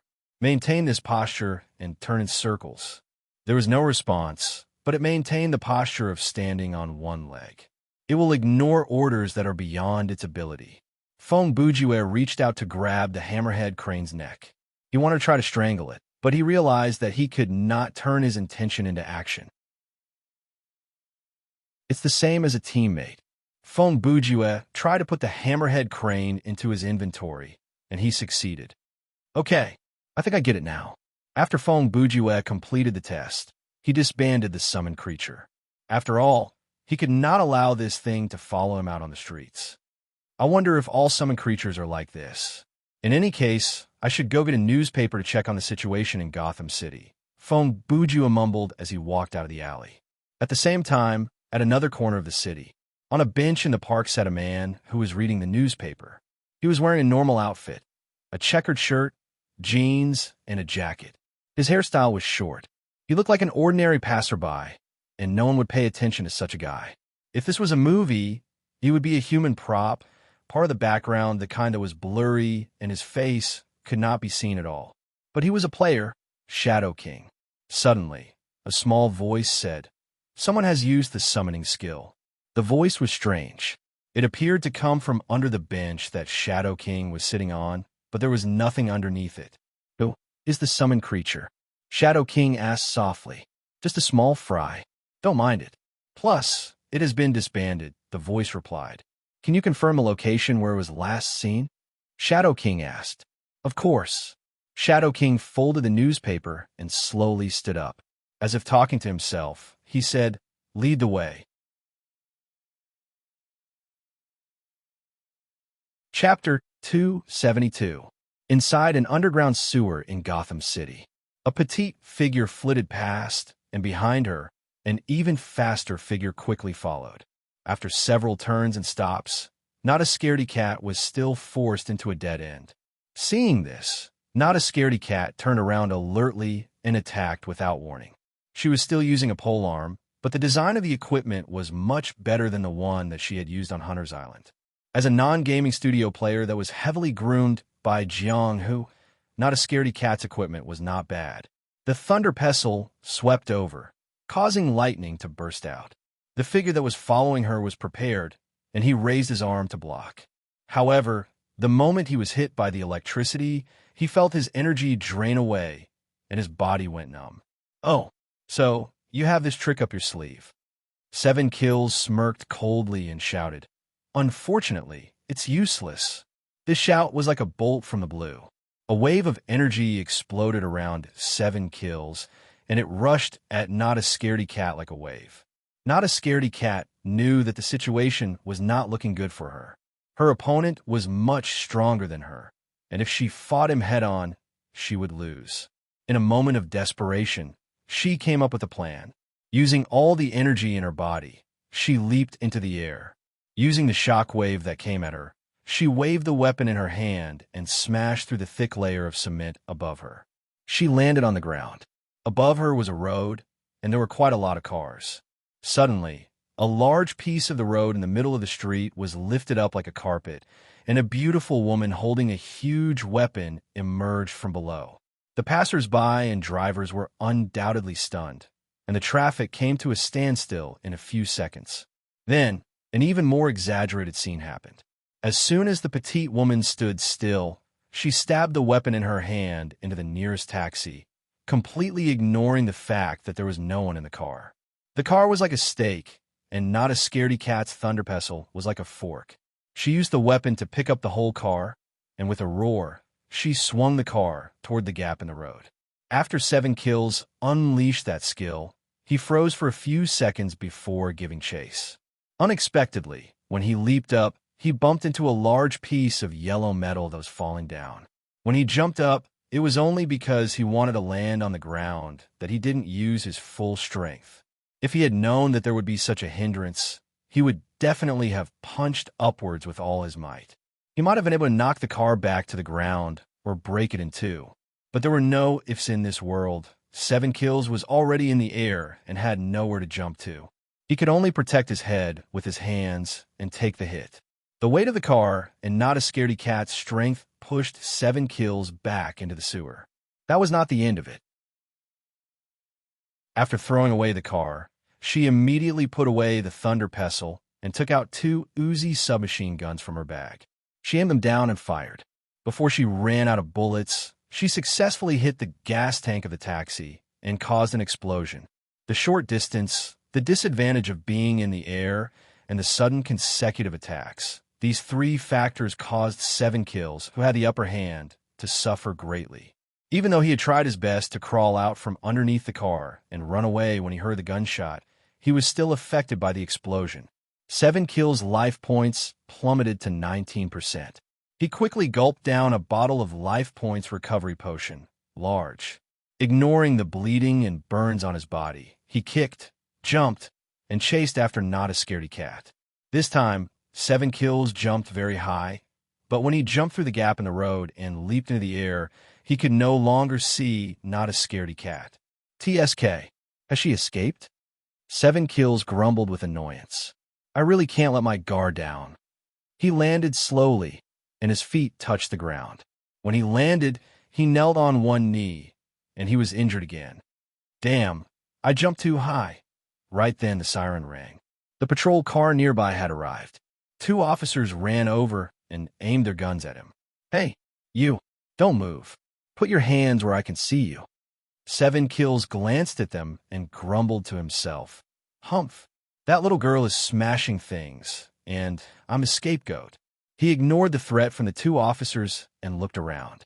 He found a random direction that he could see, and with a tap of his feet, he morphed into a shadow and ran away. The 2 officers were dumbfounded. Their eyes were able to follow 7 kills, but when they turned their guns around, the man had already run away. Furthermore, they did not have the confidence to hit a target that was moving at high speed. The chance of hitting a citizen was higher. Headquarters, we have a serious situation here.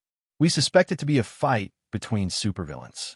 When they recovered, they hurried back to the patrol car and used the walkie-talkie to report the situation. Similarly, in an underground parking lot in Gotham City, 2 figures faced off against each other. So-called experts often had many similarities in their way of thinking. Therefore, in less than 1 hour after they entered the scenario, they found each other. I didn't expect to run into you first. The man who spoke looked to be in his late 20s. He had short black hair, a tall figure, and a handsome face. Understanding Death was wearing a black shirt and pants, and the cape of regulation was draped over his shoulders. He was holding a can of paint in each of his hands, but the purpose was unclear. I'm the one you don't want to run into the most, Shiva replied. He looked a few years older than the man. His long hair covered half of his face, and the Brahmin uniform could not hide his large body. However, there was nothing in his hands. It seemed like he could fight with his bare hands. You can say that, Understanding Death said. Understanding Death said, but if we want to win this killing game, you are a high wall that we have to cross. It's a good thing that we ran into each other when I'm at my best. It should be a good battle. Are you mistaken? Shiva replied coldly. To you, I'm a tall mountain. Is that so? Ha! Understanding Death laughed coldly at Shiva's provocation. In the past, we've fought more than once in other games. I admit your ability, but a strange look flashed across his eyes. After seeing that kid's battle, I've seen something new. You're nothing compared to him. Understanding Death was mocking him. That is why you've been suppressed by him on the combat stat ranking. Does the person with a higher ranking always win the battle? Shiva replied, I don't think I need to tell you how many variables there are in the battle in Thriller Paradise. I'll return that to you because that is the reason I'm still standing here, Understanding Death said. Unfortunately, the variables you mentioned have nothing to do with that kid. Don't think that you're just one step away from Phantom Dawn. Something flashed across his eyes. Even though it looks like the difference between first and second place, that distance might be bigger than the distance between you and 100th place. Humph. Then, as Shiva spoke, 8 stone plates appeared behind him. Each of them was the size of a palm, and their shapes were slightly different. First, let's see just how big the gap between you and me is. Gotham City, Northern Pure Land Factory. Phone Bujua whistled as he got out of a taxi. He shoved a 100 RMB note into the driver's hand and said smugly, Keep it that way. The driver thanked him and drove away happily. It had been 1 hour since Phone Bujua escaped from the bank. In this 1 hour, he ran to the newsstand and grabbed a large stack of newspapers. Then he went to a small motel that did not require any identification to book a room. As he studied the news, he waited for the cool down of his summoning skill. The few things that he had summoned were about as powerful as the hammerhead crane. They were small in size and did not have any special power. By the way, when Phone Bujua was at the bank, he had filled up a bag with US dollars and placed the bag inside his inventory. So, buying newspapers, staying at a motel, and taking a taxi was not a problem. Northern Pure Land. Humph, you're really something, Brother Victor, Phone Bujua said as he looked at the factory before him. The Brother Victor he was referring to was Mr. Freeze, whose original name was Victor Fries. The Battle for the Cowl was one of the big events in DC Comics, and Phone Bujua had read it before. He couldn't say that he was very familiar with the plot, but as long as he had seen it, he could rely on his memories to dig out all the small and big details from his memory loft. Simply put, the plot was that after the death of Bruce Wayne, DC Comics wrote Batman to be dead to increase sales, and then shamelessly claimed that he had actually transmigrated. The second-generation Robin, Jason Todd, attempted to take over the title of Batman and replace him. But after Todd was killed by the clown once for the sake of money, he had to live and die. He lost himself. The dark side of his personality rose up, and he embarked on an extreme and crazy path. Therefore, the first Robin, Dick Grayson, who had left Batman and gone solo, left Gotham City for Brookhaven and became Nightwing, returned to Gotham City. As Bruce's favorite successor, he did not disappoint. DC gave him a plot armor. He defeated Todd and took over Batman's mantle. In this battle, there were 2 other Robins who came to help. Of course, compared to the first 2, they were not that interesting.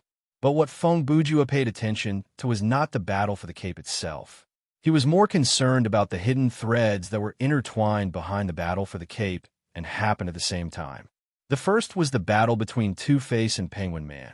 The second was the release and control of the Arkham prisoners by Black Mask. And the third was the arrest of Mr. Freeze by Gordon. From the information in the newspaper, at this time, the third incident had not happened.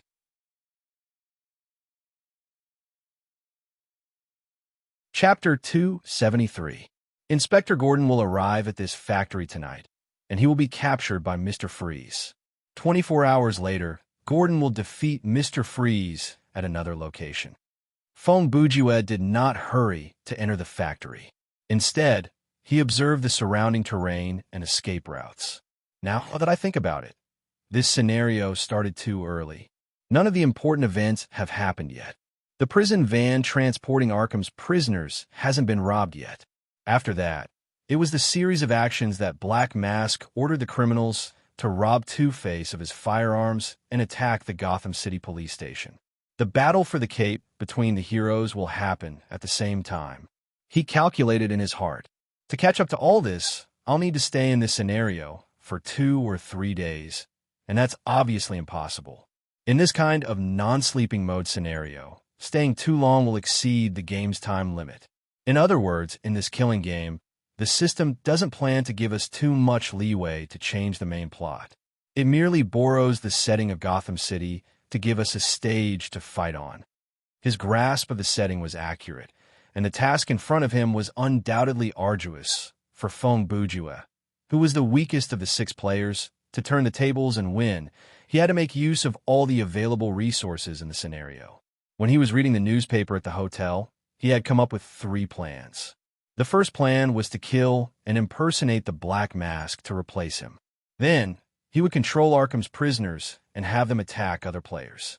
The second plan was to sneak into the Batcave and steal a large amount of equipment to use as his battle capital. The third plan was to rob Mr. Freeze of his freeze ray gun. The first plan could be said to be the best plan. However, it would be difficult to execute.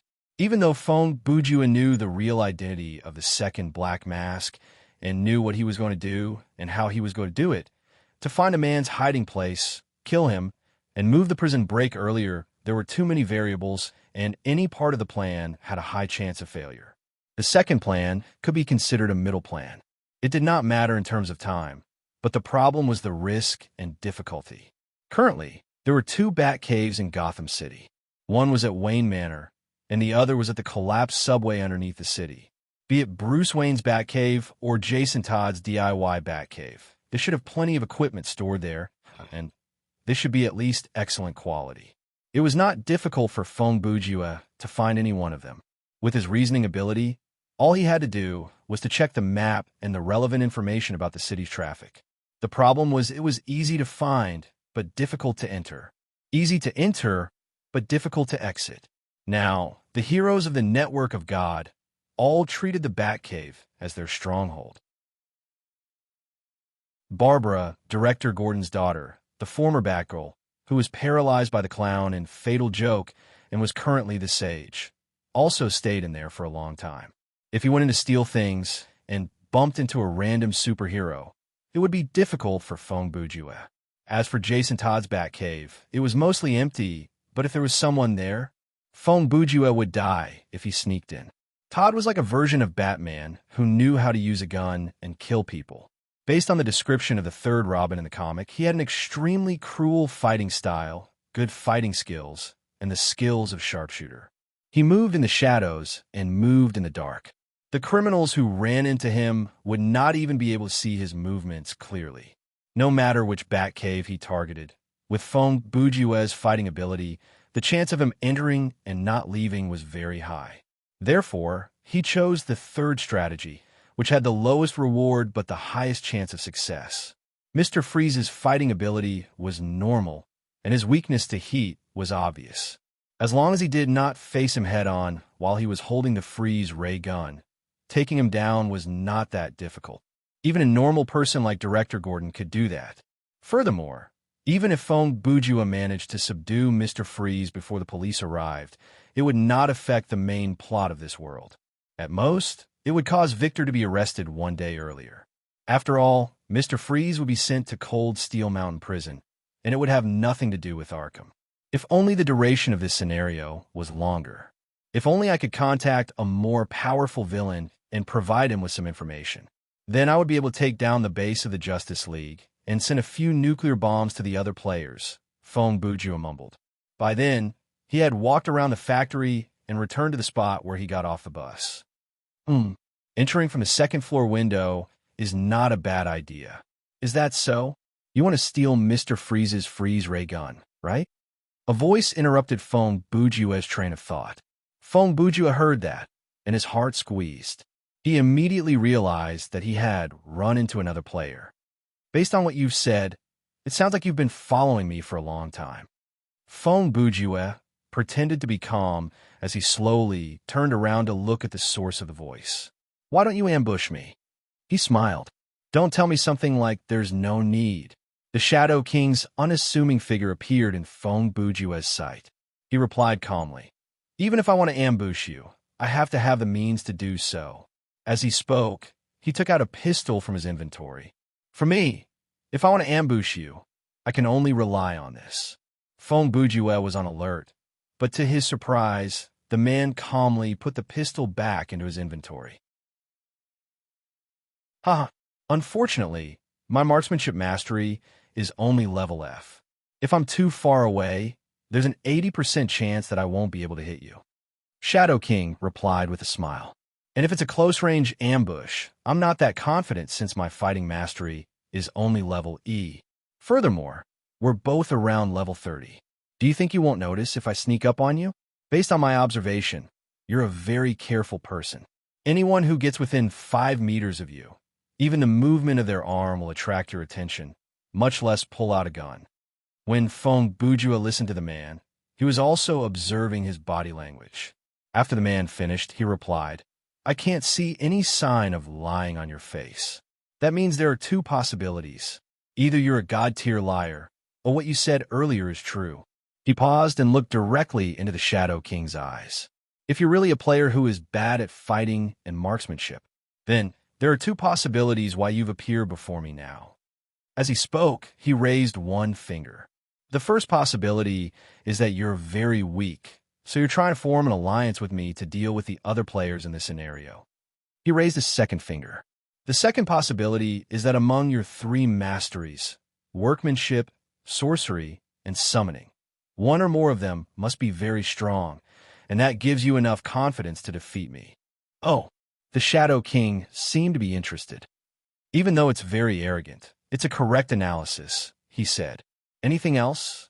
Of course. Fong Bujue's lips curled into a smile. Be it on foot or in the taxi, I've been paying attention to whether I'm being followed, but I didn't notice you at all. I believe you know that your stalking method is not something I can detect. Why would you show yourself in this situation where you're in the dark and I'm in the light? If you want to kill me, wouldn't it be better to wait until I ambush Mr. Freeze?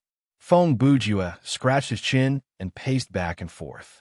Combined with the information you've just given me, I came up with this hypothesis. No matter what your stalking method is, your fighting method must be very flashy. The Shadow King's eyes shifted. Like a giant robot, a powerful sorcery, a monster-like summon, and so on. Fong Bujue continued.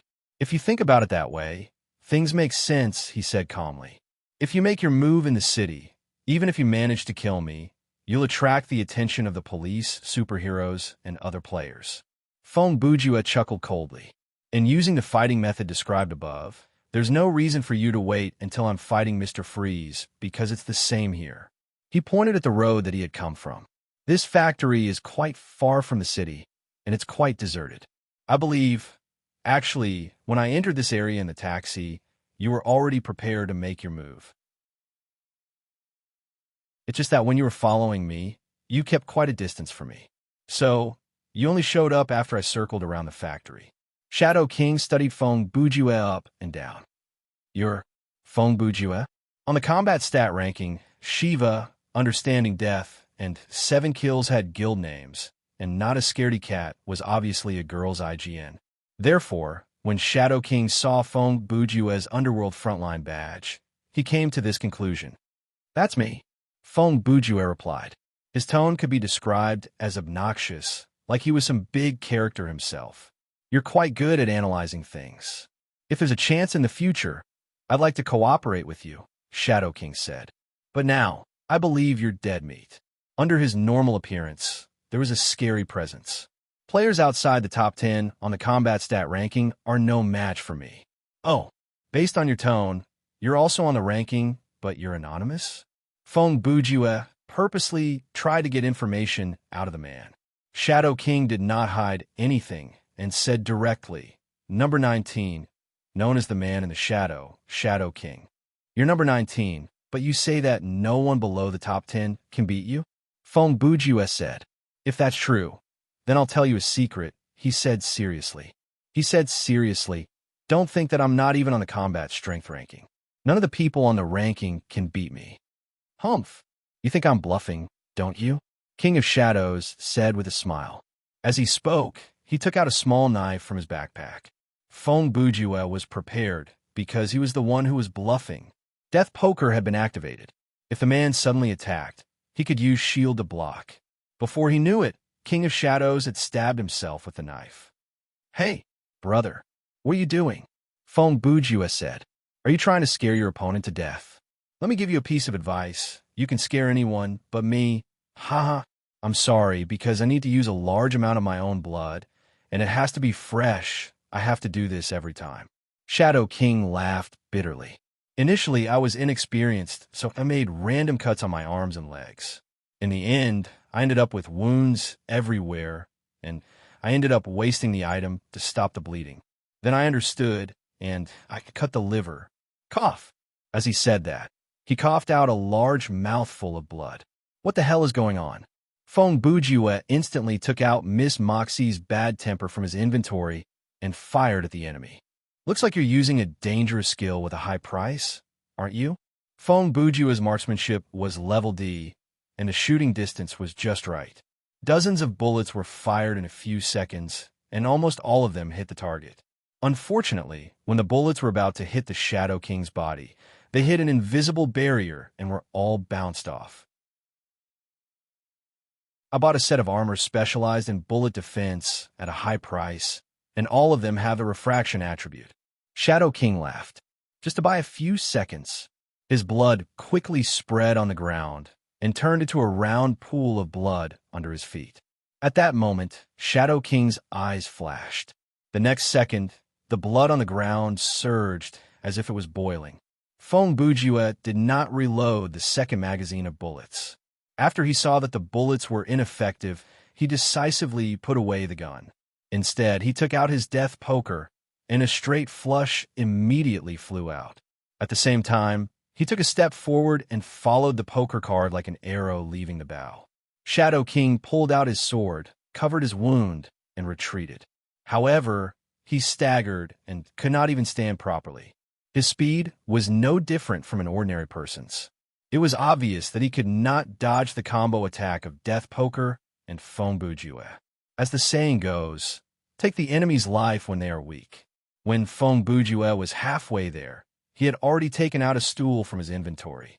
He was waiting for the opponent's defense to be broken by Death Poker, and then he would beat him up. Unexpectedly, just as the poker card flew in front of Shadow King, a giant arm suddenly emerged from the pool of blood on the ground. A blood-colored energy exploded, and the royal flush, level Death Poker, was shaken off its original trajectory. Seeing this, Feng Bujue slammed on the brakes and dodged to the side. He used the strength of his foot to bypass the giant arm and continued to attack Shadow King himself. Shadow King could not dodge and was caught by Feng Bujue. Pa pa pa! The stool hit Shadow King's body like raindrops. Feng Bujue's technique of using the best of the 18 types of weapons was very skillful. "You are indeed a summoning specialist. You are indeed a fighting specialist, E. You are so weak." Feng Bujue beat up his opponent mercilessly. In Feng Bujue's eyes, there were two reasons why villains lost. First, when they had the upper hand, they liked to waste time. In countless movies, a similar scene could be seen. A villain pointed a gun at the head of the main character. Instead of shooting, the villain would ramble on, and in the end, the main character would find an opportunity to turn the tables and win. Second, they took off their pants to fart. Similarly, in movies, there was a type of villain. They had guns, but they liked to tie the main character somewhere, put a bomb next to him, and then leave. What kind of behavior was this? This was simply like getting a divorce before having a mistress. It made others think of a plan for him. Feng Bujue would not make this kind of mistake. When a man stabbed himself in the waist, he quickly opened fire and kept attacking. That was how he gained this overwhelming advantage. At that moment, Feng Bujue had a firm plan in mind, and that was to not stop attacking until the man turned into white light and disappeared. Unfortunately, this overwhelming advantage was only a misconception. Ha ha! Ha ha! Shadow King hugged his head and squatted down. He looked like a mess, but he was still laughing. "You're a masochist." Feng Bujue felt like the man was not dying fast enough, so he switched to the wrench and swung at the man's head. First, you used a knife to stab yourself, and now you're being hit so happily. How much life points do you think your attacks have drained from me? When the Shadow King asked that question, the arm that he used to protect his head took a heavy blow from the wrench. The wound tore open, and even the bone was exposed, but from the man's tone, it did not sound like he felt any pain. 80%? 90%? Then, why don't you tell me? Feng Bujue pulled his arm back to his ribs and then pushed forward. He jabbed the Shadow King's chin. Even Feng Bujue did not expect the front half of the wrench to stab directly into the man's brain. Based on the depth, the man's brain should have been destroyed, and his life points should have dropped to 0. Kafka, with his chin punctured, the Shadow King could not speak normally. Surprisingly, he put down his hands to reveal his deformed face, and he squeezed out a sentence from his lips. My life value, still as go-go 100 go, you sure are a serious person. You really told me that. Is there a need for that? Are you trying to threaten me? Feng Bujue realized something. His eyes moved away from the Shadow King and turned to look at the blood arm that was rising from the pool behind him. By then, it was not just an arm that appeared, but the whole monster. The monster had a humanoid shape and was about 5 meters tall. Its body was incredibly muscular, and it looked like the Hulk. The surface of its body was covered in layers of semi-solidified blood armor, and the color was bright red and gold. The monster's face had 2 black holes and a mouth. It did not look scary, but it gave off a feeling that could only be described with one word: powerful. From now on, I will share the same life points as this blood golem. The Shadow King's voice returned to normal. Feng Bujue took several steps back to prevent himself from being pincered. When he turned to look at the Shadow King again, the wounds on his body were recovering at a speed that was visible to the naked eye. Don't worry, I told you I'm very weak, the Shadow King said, but if you continue to stare at me like before and get punched in the back, I don't care. Feng Bujue raised his head to look at the blood golem and thought, just what kind of people are at the top of this game?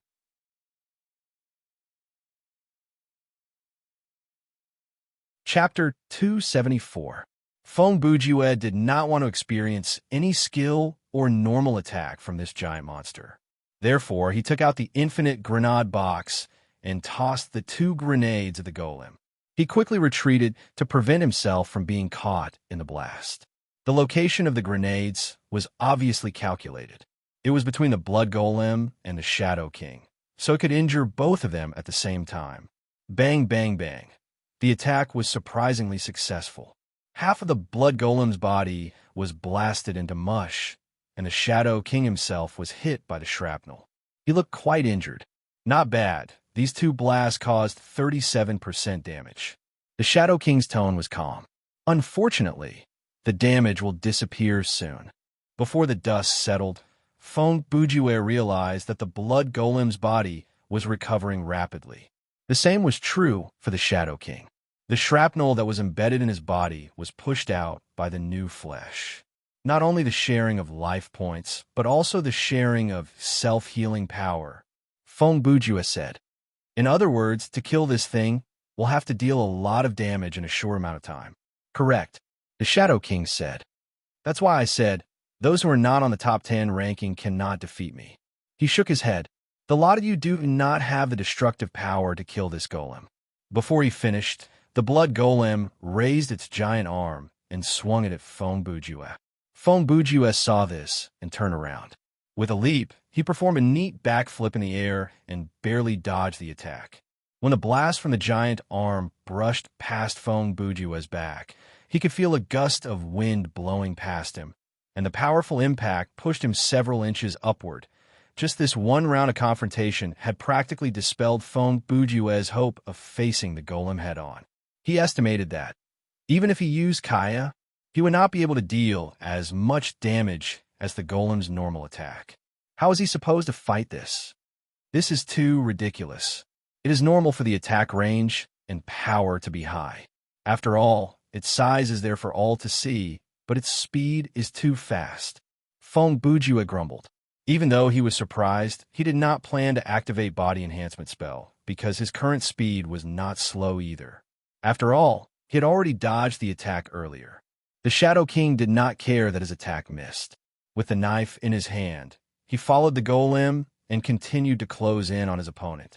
As Feng Bujue retreated into the distance, he raised the death poker and used the opening to throw out another straight flush.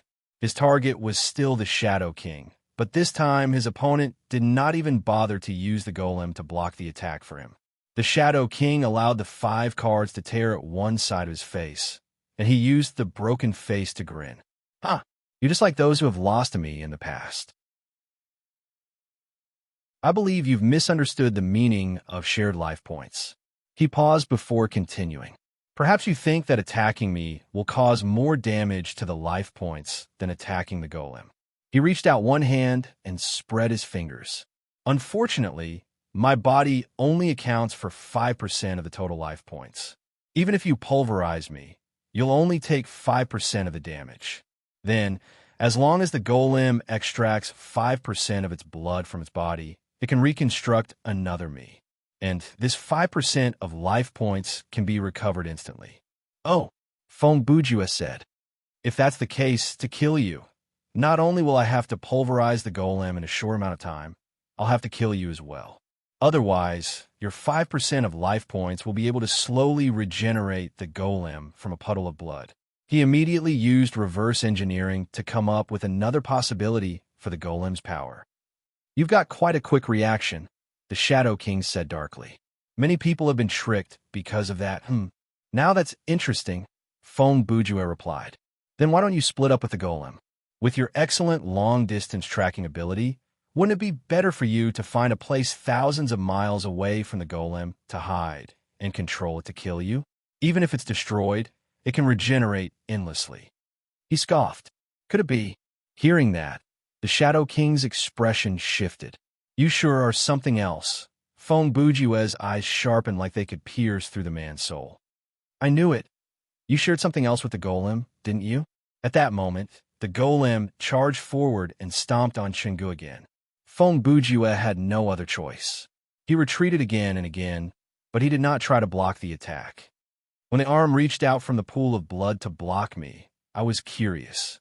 The summoned creature did not receive any order at all. It did not even show its head, and it did something like that. Even though Feng Bujue was at a disadvantage, he was as calm as ever. And when the grenades exploded, it was understandable that the golem was unable to evade them due to its large size, but you didn't try to evade them either. That was strange. What if my 2 grenades could kill both you and the golem instantly? He licked his lips and laughed. I think the main reason is that you can't stay away from this monster. Feng Bujue raised his finger to point at the blood golem's head. It's like your shadow, an enlarged shadow with a physical body. Therefore, you don't need to use words to give it orders. You can just use your mind. As he said that, he stepped on the wall and somersaulted, dodging another giant punch that was aimed at the ground. I do admire you.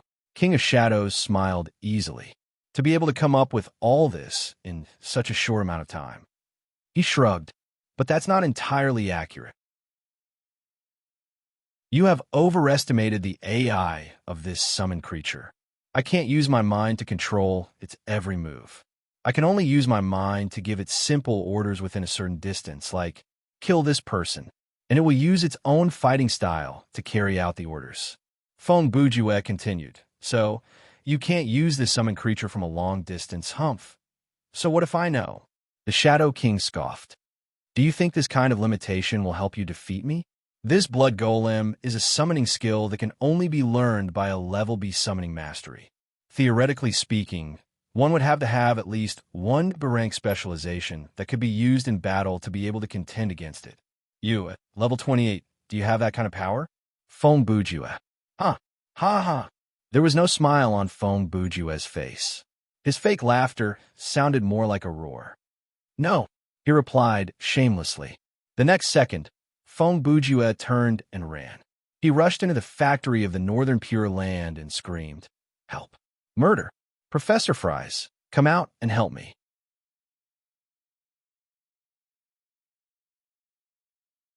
Chapter 275. In this day and age, villains could only be described with one word: tragic. The villains in Batman, were even more tragic. First of all, disfigurement was a normal phenomenon. There were several people born with deformities, not to mention those who fell into chemical baths. Second, childhood trauma was a must. Being ridiculed by peers, autistic, discriminated against, thrown into prison at the age of 7, anything. Like Batman, who lost his parents in a street robbery and grew up to take revenge on society. He definitely had a fragile heart. No wonder Ben wanted to beat him up. Also, career and love were always finished. True love would most likely die an unnatural death. If they ended up in a vegetative state, they should pray to Buddha and burn incense. A proper career was absolutely impossible.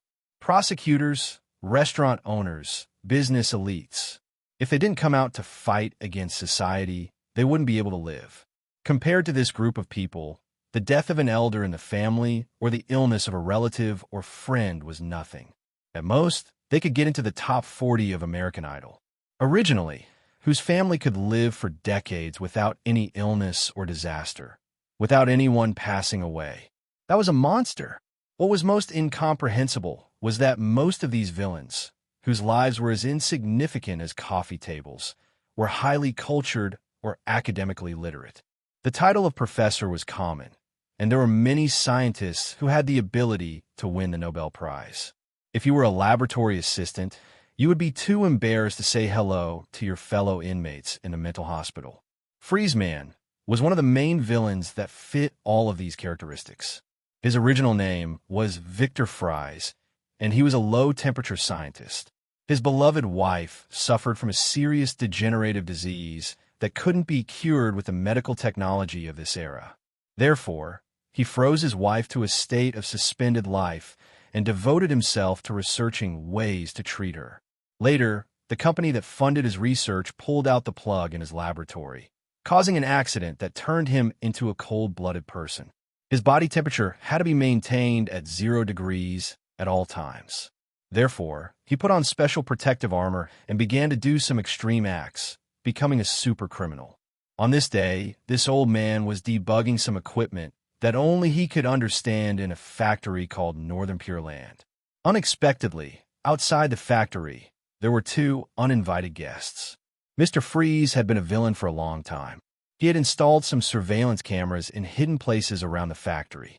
If the police found his location and wanted to surround him, he could be prepared in advance.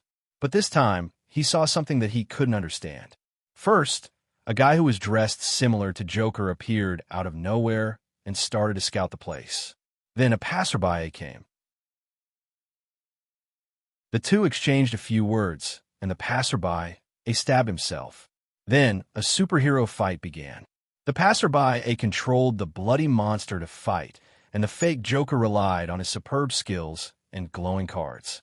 Up to this point, Mr. Freeze had already taken out his most powerful freeze ray gun because he felt that he would be implicated if he continued to fight in this way. Help! Professor Fries! Fong Bujue screamed for help as he searched for Mr. Freeze in the factory. Actually, it was not that hard to find him. The biggest factory on the first floor was empty, and the few floors above were the same. Only the door to the corridor on the top floor was locked. Fong Bujue considered running elsewhere, but he thought about it from another perspective. Even though running back to the city might stop the Shadow King from chasing after him, that would mean giving up on Mr. Freeze. Based on the current situation, the person who was rank 19 was already so powerful. If he did not have the help of someone or something in the scenario, he would definitely lose. Other than that, Fong Bujue was still concerned about how the Shadow King had found him. Gotham City was so big, but the man had been able to lock onto his coordinates and keep a distance from him. He had to rely on some kind of skill, equipment, or summon. If he ignored this and ran back to the city, the situation would return to being in the open, under some kind of unknown surveillance. Fong Bujue could not do anything. No matter what he wanted to do, it would be easily interrupted or stolen. Therefore, Fong Bujue had made the decision to deal with the Shadow King there and then. Therefore, he used the backup plan of the third strategy, Professor Fries. Fong Bujue used the wrench to break the lock on the door and rushed into Mr. Freeze's lab. Help! Hong long, hong long. As he spoke, The sound of the monster moving came from behind him.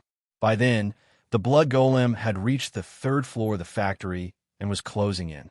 The golem's speed was not slow, but due to its size, it slowed down when it went through the door and up the stairs, and that allowed Fong Bujue to gain some distance. "Don't move, kid." Mr. Freeze pointed the gun at Fong Bujue and said, "Who are you?" "Huh." Fong Bujue took a deep breath and then spoke like a machine gun. "I am a traveler from the future, Fong Bujue. I have a medicine that can cure your wife, and the medicine can cure you as well." But at that moment, there is a monster that is about 20 feet tall and 1 ton in weight coming at me from behind. The man who is controlling the monster suffers from serious paranoia. He believes that he is an existence that is higher than this universe. He sees human life as nothing and will do anything to kill me. Once I die, no one will be able to get the medicine. So please save me. Professor. Roar. At that moment, the blood golem appeared behind Fong Bujue. It roared, and the Shadow King followed behind it. Mr. Freeze only had one weakness in his heart, and that was his wife. Even though he did not fully believe Fong Bujue, when faced with a strange monster that had barged into his lab, Mr. Freeze was more willing to believe and help a human who was trying to negotiate with him. "Get down," Mr. Freeze said coldly. The maximum power of the freeze pulse gun was no joke. A rough white light suddenly shot out, and the already low temperature in the surroundings plummeted again. The Shadow King was caught off guard, but the only thing he could do was hide behind the blood golem. But that was useless. This kind of freeze ray gun could freeze a large swimming pool in 10 seconds. The combined size of the Shadow King and the blood golem was less than half the size of a room. Several seconds after they were hit by the freeze ray gun, they were sealed in a thick layer of ice. They were like flies trapped in amber, unable to move. "Phew!" Fong Bujue, who was lying on the floor, raised his head and looked back. Compared to joy, he was more thankful. "Thankfully, I ran into them before I ambushed Mr. Freeze. Now it looks like I underestimated the power of the villains in this scenario, kid." Following the sound of the gun recharging, Mr. Freeze turned the gun around and aimed it at Fong Bujue. He smirked coldly. "I hear you have the medicine that can cure my wife." "Yes, and I am more than happy to give it to you." Fong Bujue was all smiles. "Shooting me and turning me into a popsicle will only complicate things." "Humph." Mr. Freeze put down the gun. "If you really have the medicine, then prove it to me." "No problem." Fong Bujue quickly stood up and adjusted his clothes. For the sake of security, before he reached into his backpack, he said, "I'm going to take something out from a dimensional pocket. I'm not going to shoot you, so bullets won't be able to penetrate my armor." Mr. Freeze cut him off. "Hurry up." Okay. Fong Bujue nodded and reached his hand into his backpack. In Mr. Freeze's eyes, the man before him was just reaching his hand into his shirt pocket. The thing Fong Bujue was going to take out was naturally the SCP-500, but he was not stupid enough to take out the whole bottle. He secretly twisted the cap open and took out a piece. He held it in his fist and opened his palm before Mr. Freeze. "This is it. In my opinion, this is no different from aspirin," Mr. Freeze replied. Understood. Fong Bujue said, "But if you want to see the effect, you'll have to find a test subject first." "You're perfect." Mr. Freeze looked at Fong Bujue. "I thought so." Fong Bujue grumbled under his breath. He extended one of his hands. "Fine, Professor. Use ice to inflict some permanent damage on this hand of mine." Mr. Freeze looked at him and seemed surprised. "Oh, are you sure?" "Yes, of course." When Fong Bujue replied, he turned back to glance at the Shadow King and the blood golem at the door. "By the way, how long does it take for someone frozen by the pulse gun to die?" "Much faster than you think," Mr. Freeze said. As Mr. Freeze spoke, he took out a freeze pulse pistol from his waist. The power of this pistol was obviously lower, far inferior to the big gun in his hand. This is different from going into your own fridge. This is the cell death caused by the severe freezing of the cells outside the cell. Of course, for people like them who are frozen in a giant ice cube, they usually die from asphyxiation. That means in 3 to 5 minutes. Ah. Feng Bujue's hand was shot by the pulse gun, and it was covered in a layer of frost. Your wound is different from theirs. I used a special frequency. Mr. Freeze's tone was still as calm as ever. Your cytoplasm will suffer irreversible damage. In 1 minute, even if your forearm is amputated, you won't feel anything. Then we'll wait for 1 minute. Feng Bujue replied calmly like he was not the one who was shot. Huh, you remind me of another madman. Mr. Freeze chuckled. Ah, I know him.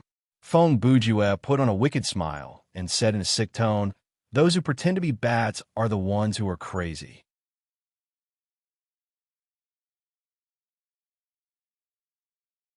Chapter 276. Feng Bujue waited for more than 3 minutes. When he could no longer feel his arm, like a magician, he extended his arm before Mr. Freeze and said, Look, this is an arm that has died due to the frozen cells. Then he showed the pill in his other hand. This is a capsule that can cure all diseases. Even though Mr. Freeze was wearing mechanical armor, he was wearing a pair of sunglasses under the glass helmet, so Feng Bujue could not see Mr. Freeze's eyes. If Lu Zhou could see, he would see that Professor Fry's eyes were filled with confusion. Now, it is time to witness a miracle. Feng Bujue tossed the capsule into his mouth and swallowed it with his saliva. At the end of the day, Mr. Freeze was an intellectual, and he was not that kind of crazy villain. Seeing what Feng Bujue did, he could not help but say, I have to remind you, Mr. Feng, whether your performance is interesting or not is secondary. If you cannot prove that you have what I want, you will end up like the two guys at the door. Look, it has recovered. Before Mr. Freeze could finish, Feng Bujue said this. He shook his arm, and a layer of frost and dead skin on the surface fell off. It is as good as new. He used his recovered arm to clench his fist and moved his fingers. I can move them freely. Mr. Freeze put down the gun in his hand, took a few steps forward, and grabbed Feng Bujue's arm. He pulled it closer to his eyes and said, interesting. There's a drug that can instantly cure this kind of permanent damage on a cellular level. He let go of Feng Bujue's arm and said, but this does not prove that this drug can change my cold-blooded body. He paused, and cure my wife's illness. I told you, Professor Freeze, this drug can cure all diseases. Feng Bujue said AIDS, cancer, leukemia, Huntington's disease, whether it is congenital or acquired, genetic defect or virus infection, reversible damage or permanent damage. One capsule can cure them all. This drug can even turn zombies back into humans.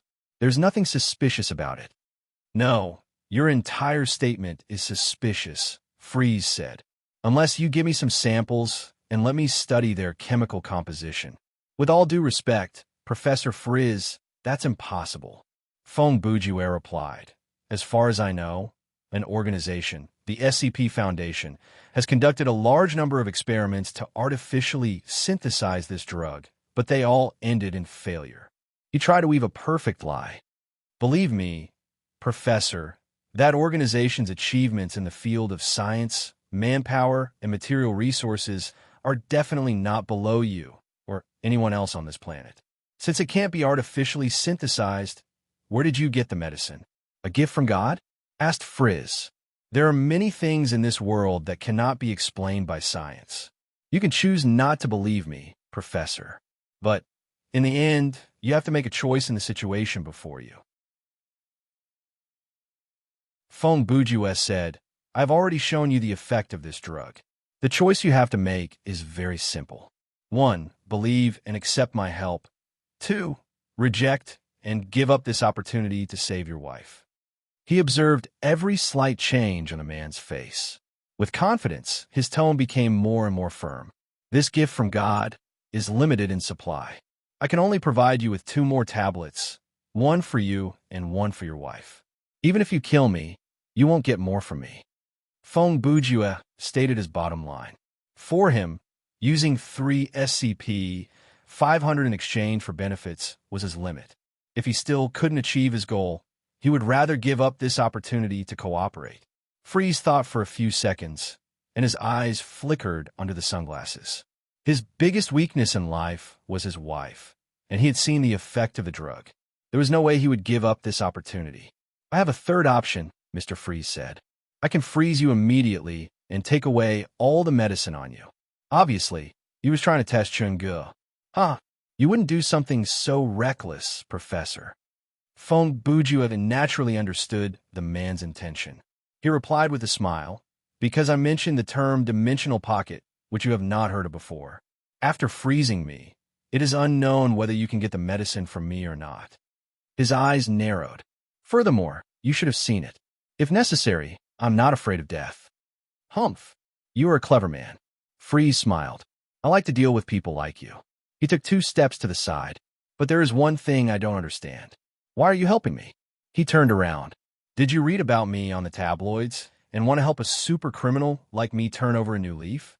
Feng Buju said, You and I both know that there is no turning back for you. My suggestion is that you should think about how you're going to explain to your wife what happened after she was frozen when she wakes up. He paused for 2 seconds. Furthermore, even if you can turn over a new leaf, that is not a reason for me to help you. Then you want to make a deal. Freeze made an accurate judgment. That's right. Feng Buju said, Do I have anything that interests you? I don't think you want money, right? No. That kind of motive is too vulgar. Feng Buju said, The thing I want is already, no. It will soon be useless to you. He pointed at Freeze. I just want a set of your armor and a few Freeze pulse guns. That's all. Freeze asked. If possible. Feng Buju turned around and pointed at the Shadow King and the Blood Golem who were trapped in the ice. I want you to create an explosion that is powerful enough to destroy the whole street and kill them both. Freeze glanced at the ice and was slightly surprised.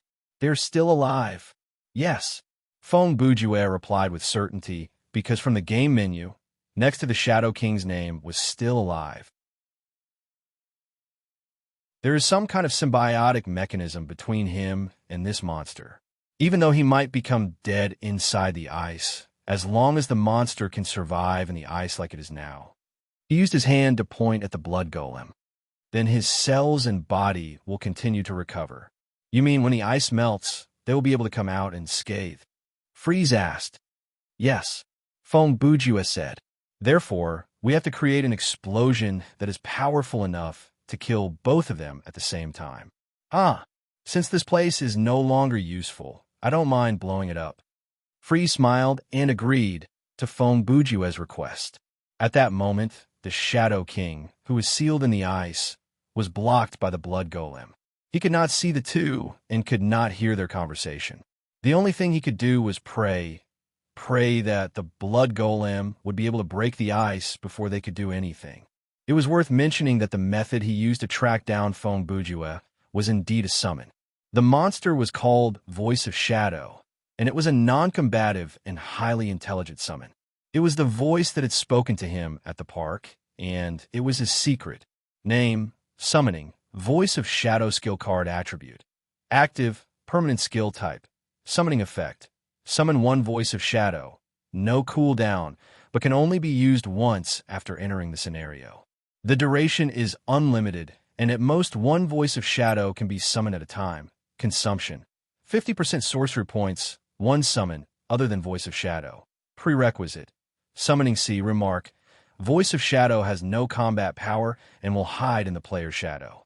It has an independent personality and high intelligence, and it can communicate with the player. When another player uses a summoning skill, Voice of Shadow can sense the other player's summon and instantly establish a connection with the player's own shadow, regardless of distance. As long as the connection is not broken, Voice of Shadow can grasp the player's location in real time. Shadow King relied on this summon to track down Feng Buju. It was not that he was targeting Feng Buju, but the others had not used their summoning skills, so he could not track them down. The tracking effect on Feng Buju had surprisingly been removed. Even though the connection between Voice of Shadow and Feng Buju's shadow was not shown in the status bar of the player's menu.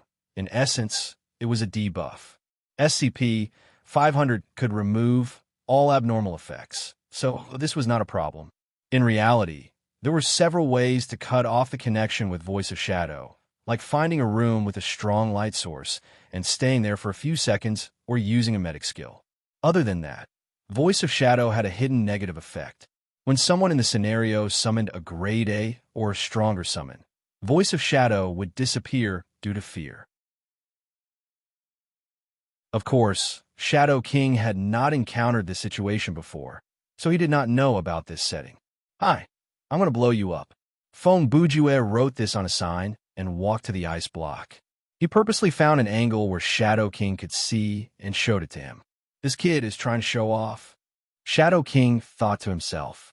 Feng Bujue turned the sign around, and this was what he wrote. "In mixed battle mode, there is no punishment for force quitting. You can consider it." When Shadow King saw this, he scoffed internally. "Humph, what a joke, as if you'll be able to blow me up." Feng Bujue looked at him for a few seconds. Seeing that the man did not seem like he was going to force him to leave, he picked up another sign from behind him. Humans are prone to wishful thinking. I can understand that. Just you wait. After that, Feng Bujue turned around and went to set up the bomb with Mr. Freeze. "Hey, you've written laughter and emoticons. That's too arrogant. You can kill me, but you can't humiliate me." Unfortunately, Shadow King's shout could only be buried in his heart.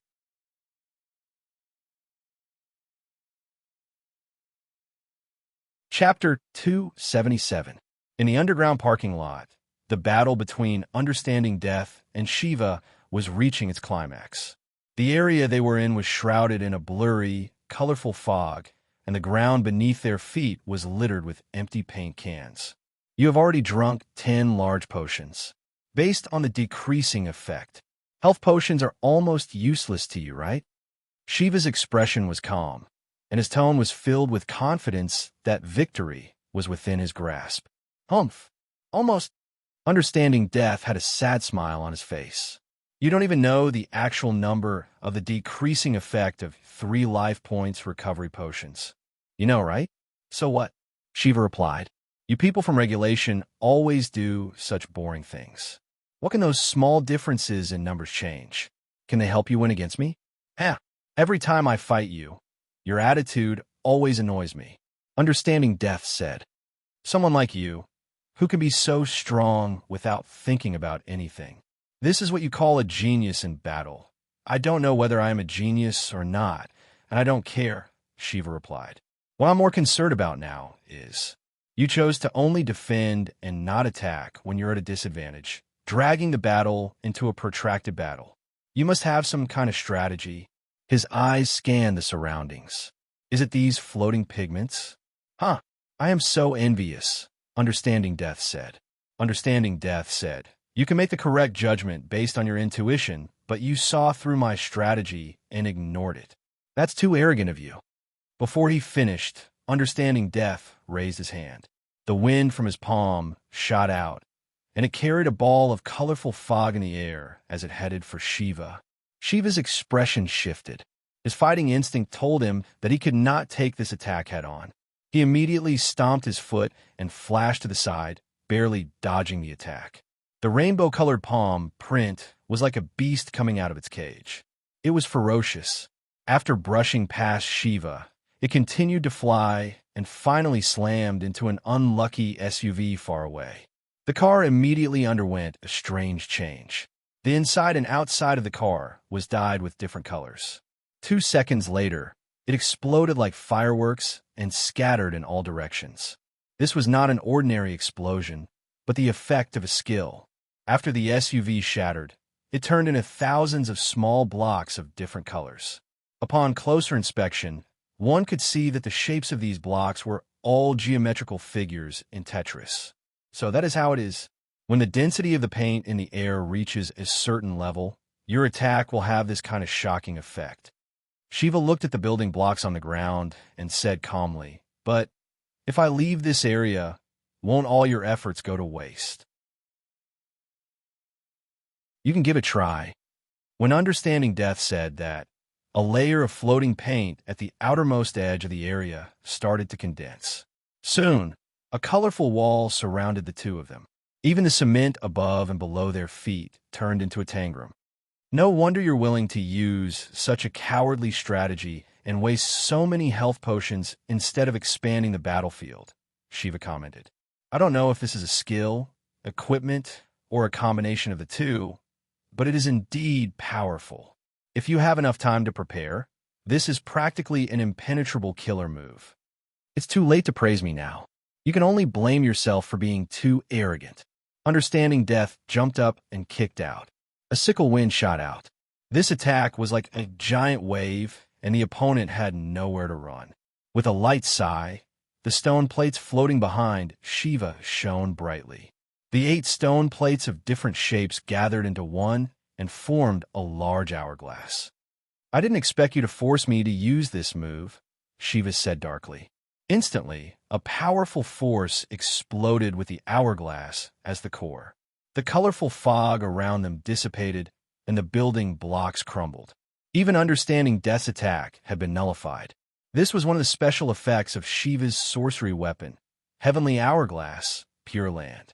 It could wipe out all the enemy's skills and equipment effects, including passive effects. It lasted for 1 minute. After using it, the Earthstone plate would shatter, and it would only recover after returning to the login lobby. Heavenly Hourglass had 8 special effects: Earth, Water, Fire, Wind, Space, Sun, Moon, and Destruction. So far, Shiva had only learned the Earth special effect, Pure Land, and the Water special effect, Purification. However, just one of these 2 special effects was enough to show how powerful his sorcery weapon was. Impossible. Seeing all his hard work go to waste, Understanding Death felt a deep sense of despair. At that moment, the memories of his youth flooded into his mind. At the time, Understanding Death was not a professional gamer. He was just a high school student who loved to play and had a soft spot for a popular competitive game. He was very talented, and his skills were excellent. He had no rivals in his circle of friends. Until one day, the game started to sell paid items. That day, who was used to entering the high-level gaming area and had a win rate of more than 80%, was tortured for the whole day and only won a few rounds. His control was close to perfect, and his strategy was well thought out. His reaction and mentality were professional. But unfortunately, before a player with expensive equipment, all of this was meaningless. The effort that he had put in, so much effort, was crushed by the opponent with just a swipe of the keyboard. At this moment, Understanding Death once again experienced that feeling of helplessness and unwillingness for being defeated helplessly. Nothing is impossible, Shiva said. If you're not satisfied, try to get your sorcery weapon and then come challenge me. As he said that, he waved his hand, and the hourglass separated again, but this time there were only 7 stone plates left. Understanding Death did not move, and his expression was calm. He did not have much stamina points left. Even if he wanted to run, he did not have enough stamina points. As an expert, he wanted to maintain his last shred of dignity. The 7 stone plates shot out beams of different colors, and they landed on Understanding Death's body. He did not evade because he knew that when the effect of his skill disappeared, victory would be decided. Several seconds later, Understanding Death, who had exhausted all his life points, turned into white light and disappeared. In the other player's menu, the word dead appeared next to his name. Phew! Shiva gave a long sigh and mumbled, "Initially, I wanted to save the Pure Land for that guy's blood golem, but I was forced into this situation." He had fought the Shadow King before, so he knew how difficult the man was to deal with. Therefore, from his perspective, the Shadow King was the real threat to him in this scenario. But it's good to be able to deal with Understanding Death, Shiva mumbled to himself as he opened the game menu to check on the status of his other opponents. To his surprise, when his eyes landed on the enemy tab, the word dead appeared next to Shadow King's name. What? Shiva was shocked. He's been killed.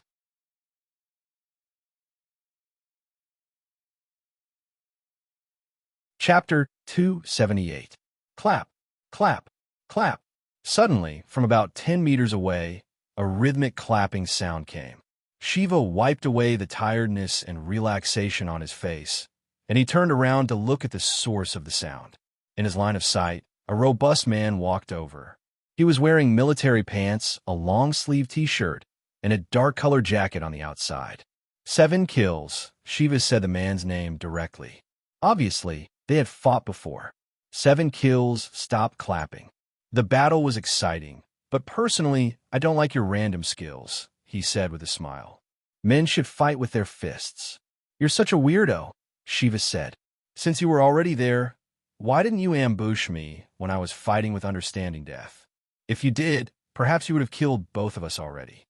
Huh, 7 kills laughed. Because I'm a one-on-one fighter. As he spoke, he started to move his neck and fingers like he was about to use the fist of the North Star. I've never heard of that before.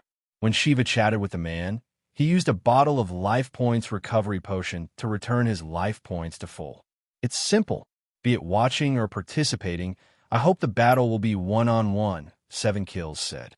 7 kills said, this is like a sport. 2 top experts give it their all and fight until the last moment, but only one person will emerge victorious. He clenched his fists. If that's the case, the winner will be the strongest. There's no doubt about that. Humph. The winner will always be controversial. I have an excuse now, Shiva said jokingly. For example, I just finished fighting with understanding death, and I suffered a lot of damage. Huh? 7 kills laughed happily. Never mind. You still have plenty of stamina points, I can see that. As for life points, you've already recovered them to full 10 seconds ago. He was a straightforward person, and he was always direct with his words. Furthermore, I'm not much better than you. Earlier, I met that little girl called Not a Scaredy Cat. I thought she would be a pushover, but who would have thought that girls these days are even more brutal than men? Even I was almost killed because of a small mistake. That is the most interesting thing about Thriller Paradise, Shiva replied. You've noticed it, right? The Shadow King has been killed. He paused for a moment and added in a low voice, and he didn't die at the hands of you, me, or understanding death. Yeah, it's really unexpected. I lost him once. That guy's blood golem is really hard to deal with. But I don't think he was killed by Not a Scaredy Cat. That girl doesn't have that kind of power. So, you mean to say that this was done by the player called Phone Bujua, who is only level 28? Shiva asked probingly. Now that you mention it, I think I've heard of this ID somewhere before. 7 kills scratched his head. But I can't remember when. He shrugged. Who cares? We can't assume that the Shadow King was killed by a player, right? There are still many powerful characters in this city, aren't there? You're right. Shiva was silent for 2 seconds before continuing. Golems attract too much attention. Perhaps he angered the police or superheroes and was killed by the characters in the scenario. All right, there's no point in analyzing. Didn't you just say that to understanding death and mystery? 7 kills said. To win this game, there is only one rule. Kill all the players other than yourself. Fine, I'm more than happy to oblige, Shiva replied. The next second, the two drew their swords, and the battle was about to start. After the exchange, Shiva and 7 kills had come to an agreement. This battle might decide the winner of this killing game early, because from how they saw it, the other 2 players were not a threat at all. Just as the 2 were about to attack, suddenly, something changed. A figure suddenly appeared in the middle of them and said in a deep voice, "You guys are the so-called super criminals from another world, right?"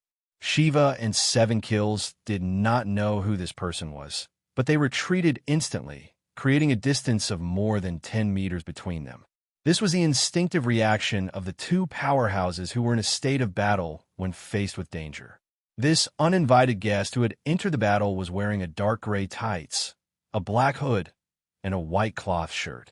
There was a blood-red cross symbol in the middle of the shirt. He held 2 swords in his hands, had a belt around his waist, and wore a pair of long boots. He looked like a crusader from the Middle Ages. "Who are you?" Shiva asked. The figure turned around to face Shiva, revealing a mask under the black hood.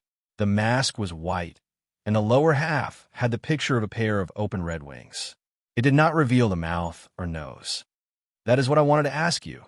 The low reply came from under the mask. Hundreds of years ago, the Knights of the Holy Temple joined the Knights Templar. A group of selected knights joined the crusade and eventually broke with the church. They built their own secret organization and hid in Sweden. They created an angel of revenge to protect the Lord's motto. This guardian was called Azrael, the angel of death. As time changed, the image of the angel of death kept changing.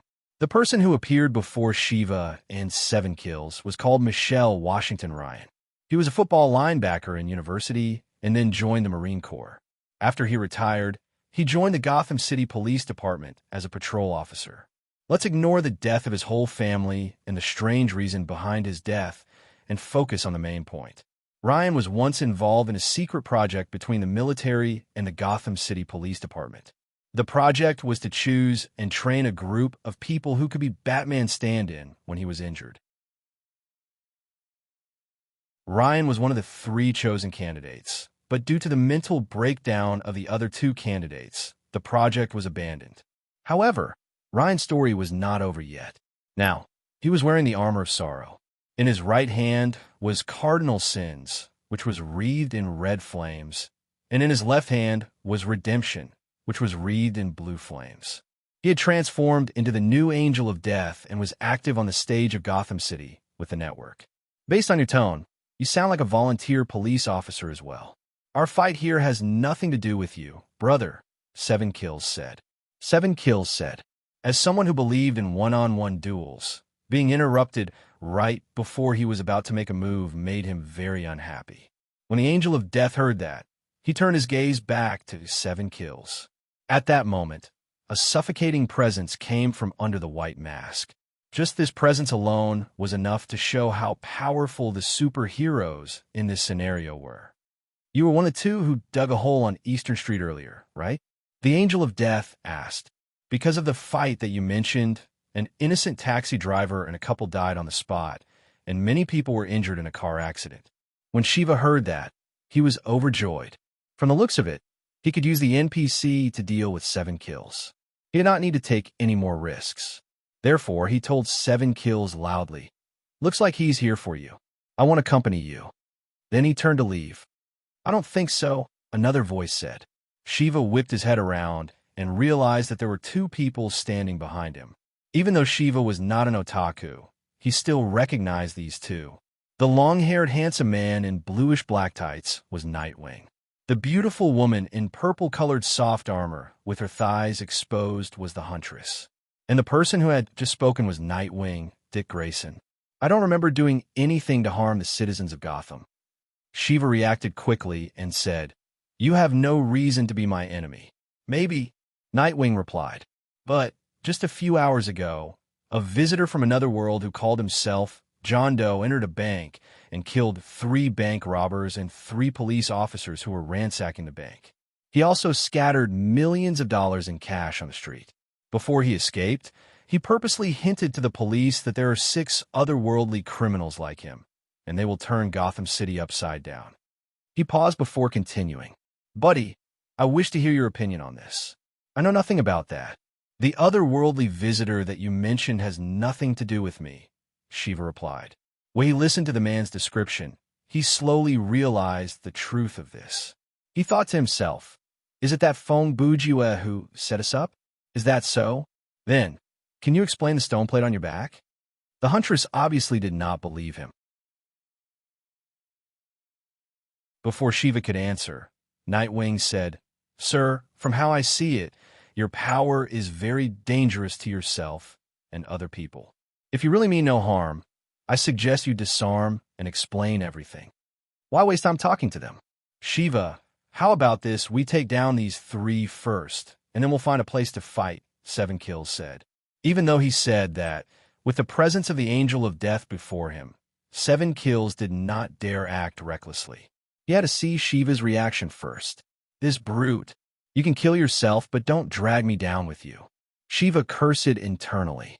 7 Kills used a nonchalant tone to say something like that, so it would definitely attract the hostility of the NPC. As he expected, when they heard that, Nightwing and the Huntress were on alert. Their hands were on their darts. "I surrender," Shiva said. Shiva said. He slowly raised his hands, and the psionic weapon was put away. "I was only fighting out of self-defense." He turned back to look at 7 Kills. "The other 5 are all crazed murderers. There's nothing I can do. Seeing this, Seven Kills knew that he had been betrayed. He was a straightforward person, and he was not good at acting. To ask him to pretend to surrender to an NPC, that was impossible. For him, either he surrendered or he continued to resist. TSK, you don't dare attack them yourself, and you want to use them to do your dirty work, Seven Kills said angrily. Fine, you win. Before he could finish his sentence, he stomped on the ground and kicked up a wall of dust. Borrowing the force of the kick, he dashed in another direction. You want to leave? The low voice said again. The Angel of Death stared intently at Seven Kills. He had already predicted that Seven Kills would escape. At this moment, he actually moved even faster and blocked Seven Kills' path. So fast. At that moment, Seven Kills was shocked. He had thought that his physical skills in the game were far superior to that of ordinary people, and that his skills were on par with the so-called superpowers, so he didn't think much of the superheroes in the Batman stories. But he had never expected that these heroes would have such exaggerated strength. Actually, Seven Kills had made a common mistake. This was the DC universe and not the real world. Here, even heroes without superpowers could not be seen as normal. They were comic characters protected by their authors. For example, Batman. This guy jumped down from 3 or 4 stories without getting hurt. The only explanation was that his cape had the ability to slow down the fall. Then there was Damian, the 5th-generation Robin. Not only did he not die after being shot in the chest, he was still jumping up and down in a few hours. Alfred explained this calmly. Your Kevlar tights saved your life, but you still lost a lot of blood, and your lungs were severely injured. Thankfully, my sewing skills are not bad. This is not the first time I've sewed up a blood vessel that was cut by a bullet. Therefore, for the heroes of this universe, tights were like bulletproof vests. After they were fatally injured, they could get up half an hour after the surgery to continue fighting. Perhaps their combat ability would increase. Unfortunately, normal civilians and extras did not have this kind of treatment. They were the real normal people. On the other hand, it would be a huge mistake for players to treat superheroes and supervillains who didn't have superpowers as ordinary people who wore strange clothes. God is the judge of justice, and day after day, he vents his anger on the villains. The Angel of Death's trickster nature kicked in, and he started to quote mysteriously. If one does not turn back, his knife will be sharpened, his bow will be drawn, and he will be ready to strike. The 2 swords that burned with red and blue flames opened on both sides of the Angel of Death's body. His close combat ability was flawless. Even when the assassins of the Shadow Alliance worked together, they could not gain an advantage over him. Seven Kills had not exchanged a single blow with the enemy, but his body was soaked in cold sweat. His fighting mastery had been at Grey for a long time, and with the combination of many active and passive skills, he rarely met a match in close combat. Even facing Shiva, who was ranked 2nd on the combat ranking, he felt that he had a 50% chance of winning. But he did not expect, facing the presence of this Angel of Death, he would not even be able to retaliate. For an expert like Seven Kills, before he attacked, he would naturally have a premonition of what would happen next. But facing the Angel of Death, all that appeared in Seven Kills' mind was that he would be cut in half by the flaming sword within 2 hits. Wait. Seeing that the enemy was about to attack, Seven Kills quickly shouted. He raised both of his hands. I also surrender. You won't kill people for no reason, right? Heroes. Night fell on Gotham City. This night was destined to not be a peaceful one. In the tower above Gotham Police Station, the glass of the bat lamp was shattered, and the black bat pattern that was projected in the air showed the word "rid." It seemed to be announcing something to the city. Director Gordon always wore a brown trench coat with a shirt and tie. He stood in the wind, and his hair was not messed up. Behind the glasses, there was a sharp and determined gaze. A young man in a tight red suit, a black cape, and an eye patch came to his side. The good news is, Nightwing and the others have found 2 of them and subdued them. They're being escorted to the police station. He paused. The bad news is that there are still 4 of them. Their whereabouts are still unknown, but the network will find them soon. For me, There's no difference between good and bad news, Gordon said. The families of the three officers have lost their father, husband, and son today. These new supercriminals have appeared at this sensitive time. It is hard to imagine what will happen next, Tim Drake, third Robin, replied. No matter what happens, the net of God will be able to handle it. Child, it is good that you have confidence. Gordon sighed. It is undeniable that the network has prevented Gotham City from collapsing. But now, Gotham City is like a dam that is riddled with holes. Whenever we fix a hole, 3 new ones will pop up. It is only a matter of time before the dam collapses. He glanced at Tim. Nightwing knows that. We know that. And the criminals hiding in the dark know that as well. They are ready to destroy this city that is as weak as paper. We won't let this become a reality, Tim said in a rather agitated tone. Batman will stand up. He knew very well that in the end, if it wasn't him, then it would be Dick. One of them would have to wear that cloak. By the way, child, regarding those travelers from another dimension, I have a possible lead. Gordon changed the topic. This evening, the police station received a tip. Someone has provided us with the hiding place of Professor Victor Fries. Mr. Freeze? Tim's expression shifted. Where is he?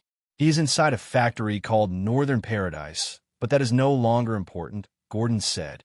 About half an hour ago, the place was flattened by a large explosion. The actual cause of the explosion still needs to be investigated, but my instinct tells me that it is directly related to those travelers from another dimension. Perhaps you can go there to try your luck. When Gordon said this, he turned his head to Tim, but he only saw air, so he did not finish his sentence. In the wind, the director lit a cigarette for himself and chuckled bitterly. He could not help but be reminded of another man who would disappear at the end of conversation. Unfortunately, that old friend was already dead. You're tuning into the Warrior Lore YouTube channel. Don't forget to subscribe and join us on this journey to catch the most captivating stories.